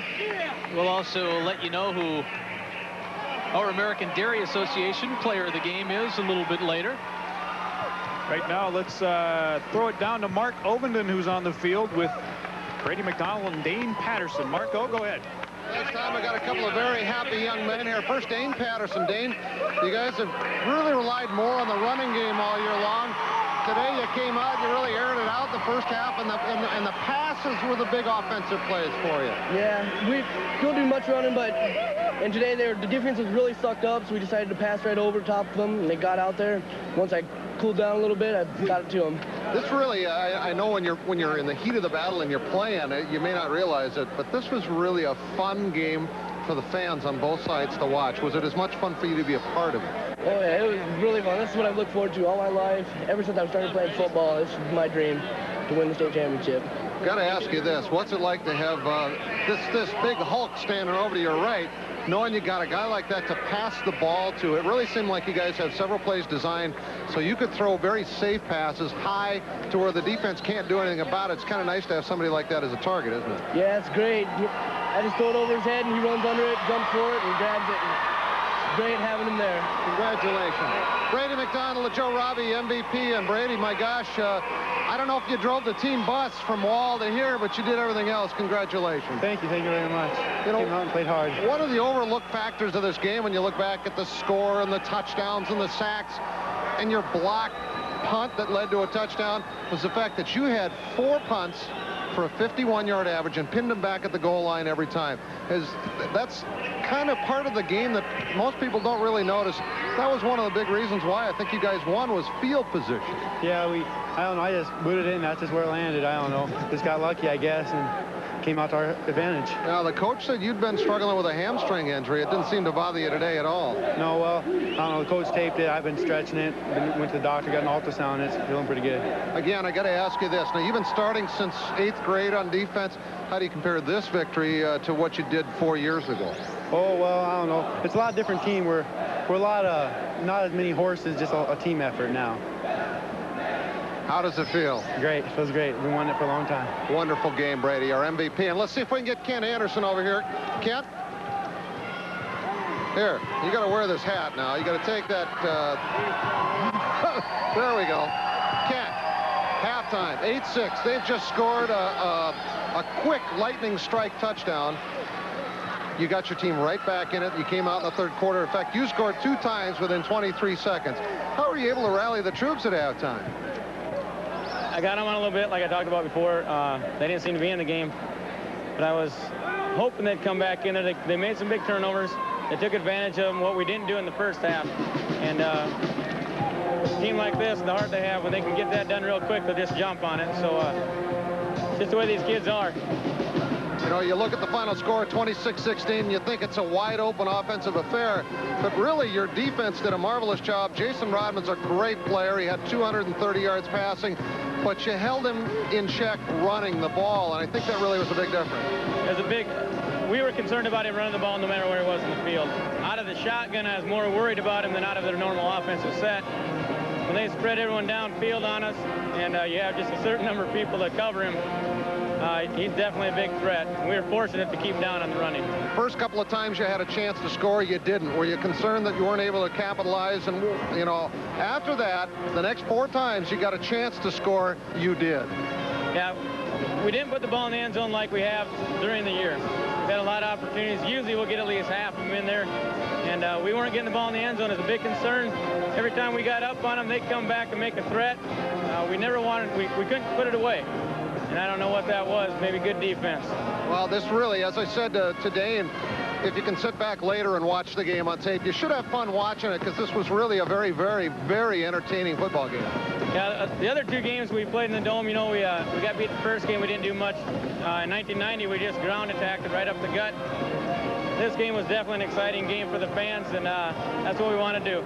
Thank you for all the excitement you gave us. Yeah, I'm worried to have a heart attack, but I'll live through it. Okay, congratulations. Again, the final score, 26-16, as Ken Anderson's team wins its second state title in the last 4 games. Now back up to the booth, and later on we'll be talking about the booth himself, the star running back of the line.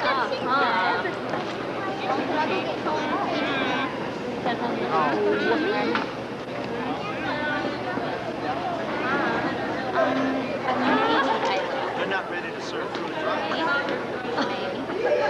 And don't. You don't. First movers. Sit down. Where you fall. Where's your racket?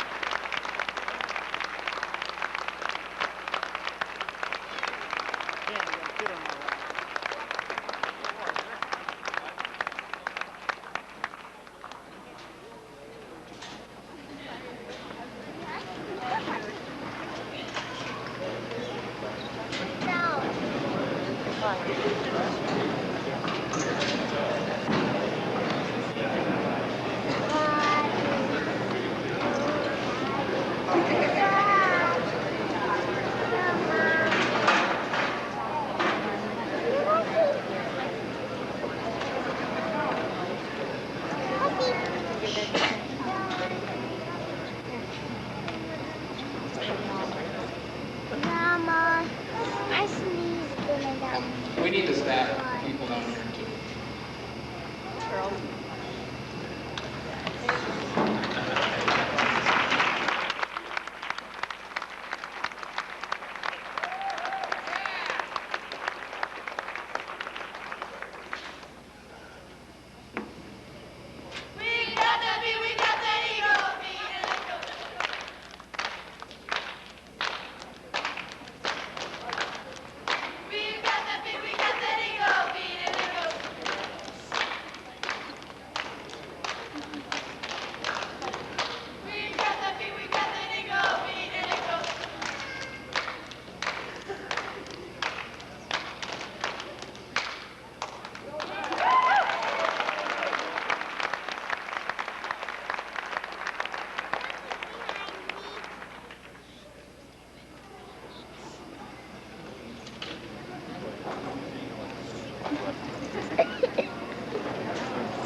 Starts into Thanksgiving.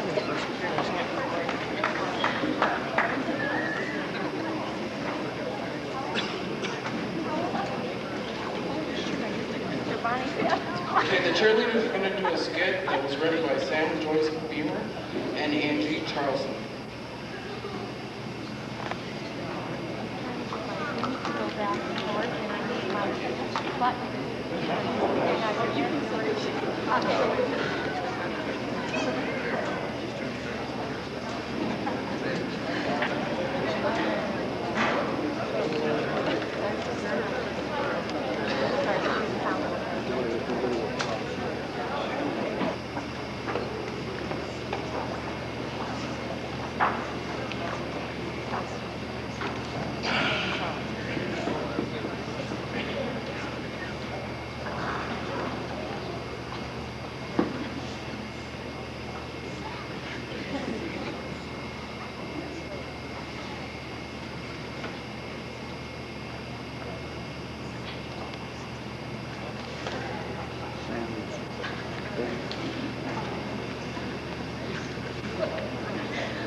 here knows that Wall won the state championship this year, but we thought we'd go over how they got there. Before the season started, no one knew how Wall would do. We were all hoping they'd have an easy road to the Dome. Nobody really expected it. As they started out the season, they played Sully Buttes. They came along to this game, and no one knew what was going to happen, but they took care of them pretty easy, 56-7. The game was over. It was then on to an 11-man football game. They played defense 11-man and offense 9-man. They took care of them 42-0. These guys were on a roll. They knew they could take anybody at that point. They then came on to White River, another 9B team, or 9A team. They played them tough throughout the whole game. It wasn't as easy as they thought. They fought them and they fought them until they came to the second half. White River wouldn't give up, but they finally beat them 26-22. It was a hard-fought game. They had